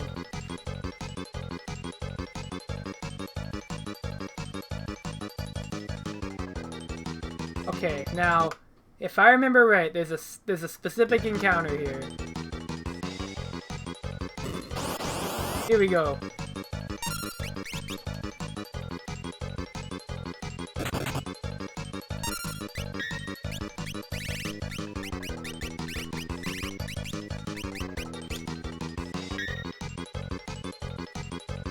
That was remarkably good RNG, to be honest.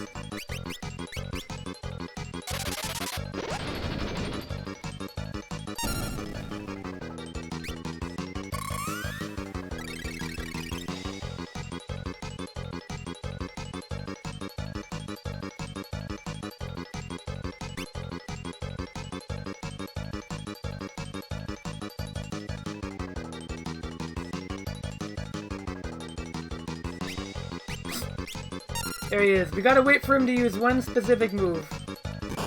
That's not it. There it is. And it missed.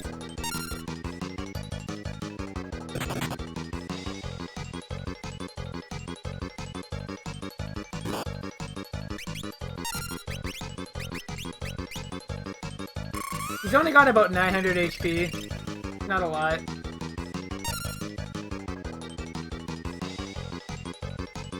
There we go. Alright, now we kick his ass.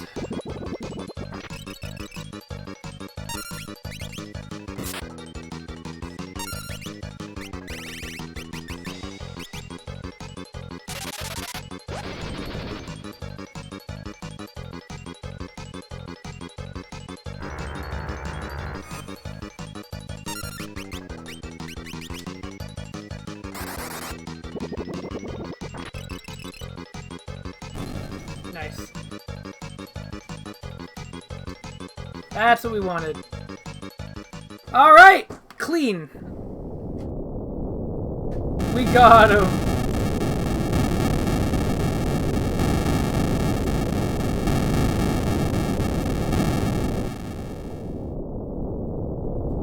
Oh.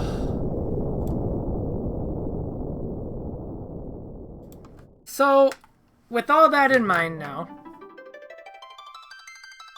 let's take a look at our new jobs.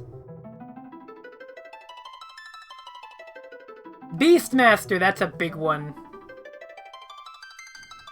Geomancer, eh.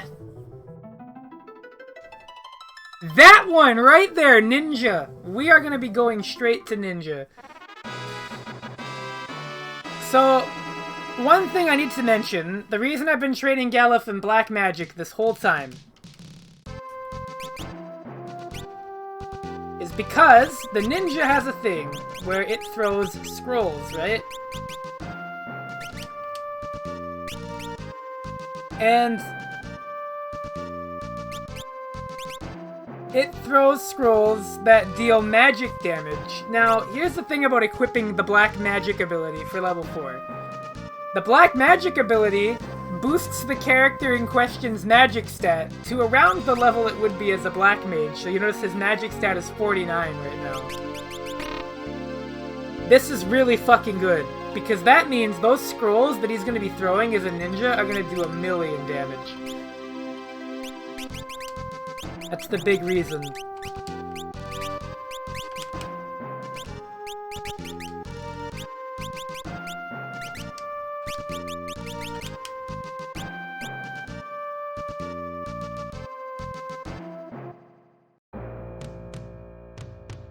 So next stream, we're gonna see just how powerful Ninja Galuf is.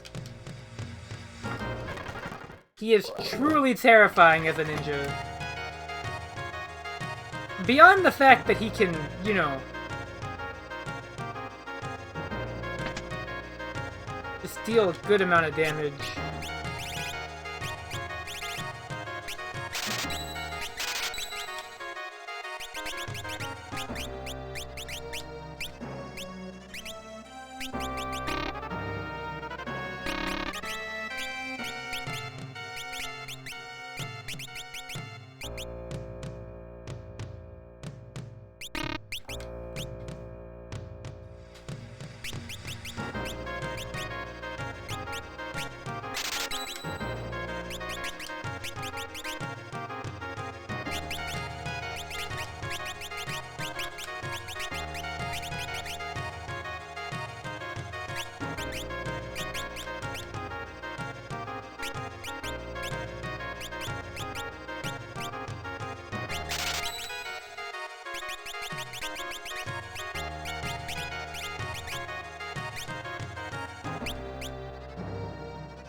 But, yeah. That's the...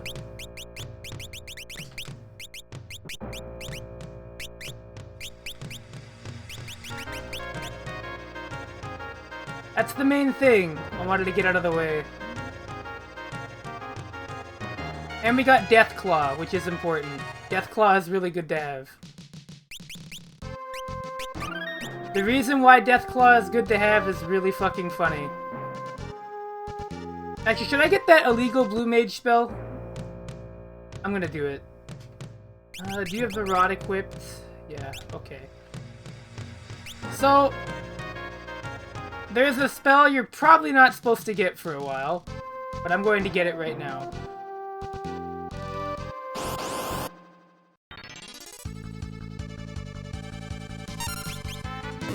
Anyways, check out the ninja damage. Oh yeah.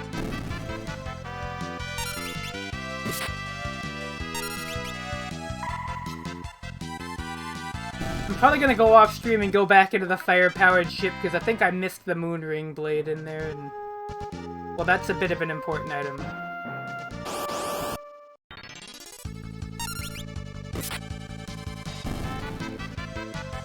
But yes, Gallop is gonna be a ninja for the foreseeable future.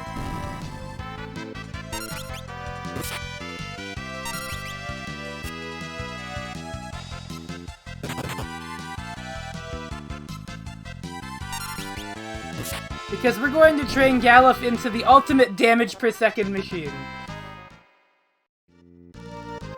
Alright, well before we do that... Alright, here we go. This is a little dangerous, this thing I'm about to do. So this thing is going to use Aqua Breath very shortly. And we need you to be alive.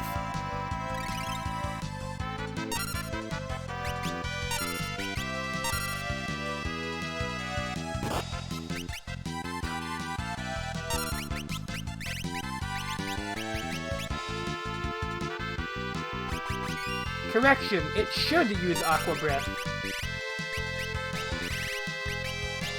To blow these elixirs on this.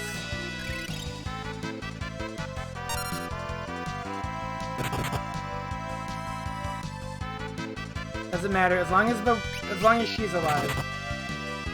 It doesn't matter.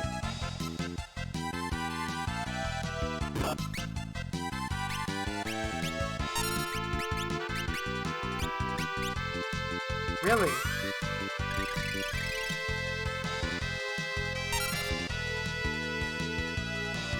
There we go.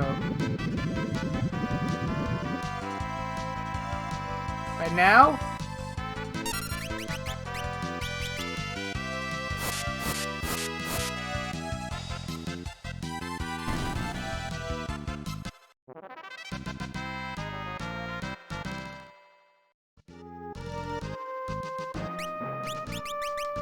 So, that might have seemed really dumb, but... we now have Aqua Breath. Now, Lena's also up a level. Which is important. She's level 15. We're gonna be utilizing that. There are two parts to this strategy that I'm thinking of. But you'll have to see what that means next stream. Why is Lena deliberately leveled one level higher than everybody else? At a peculiar number at level 15? Stick around for maybe tomorrow night, probably. And I will show you all why.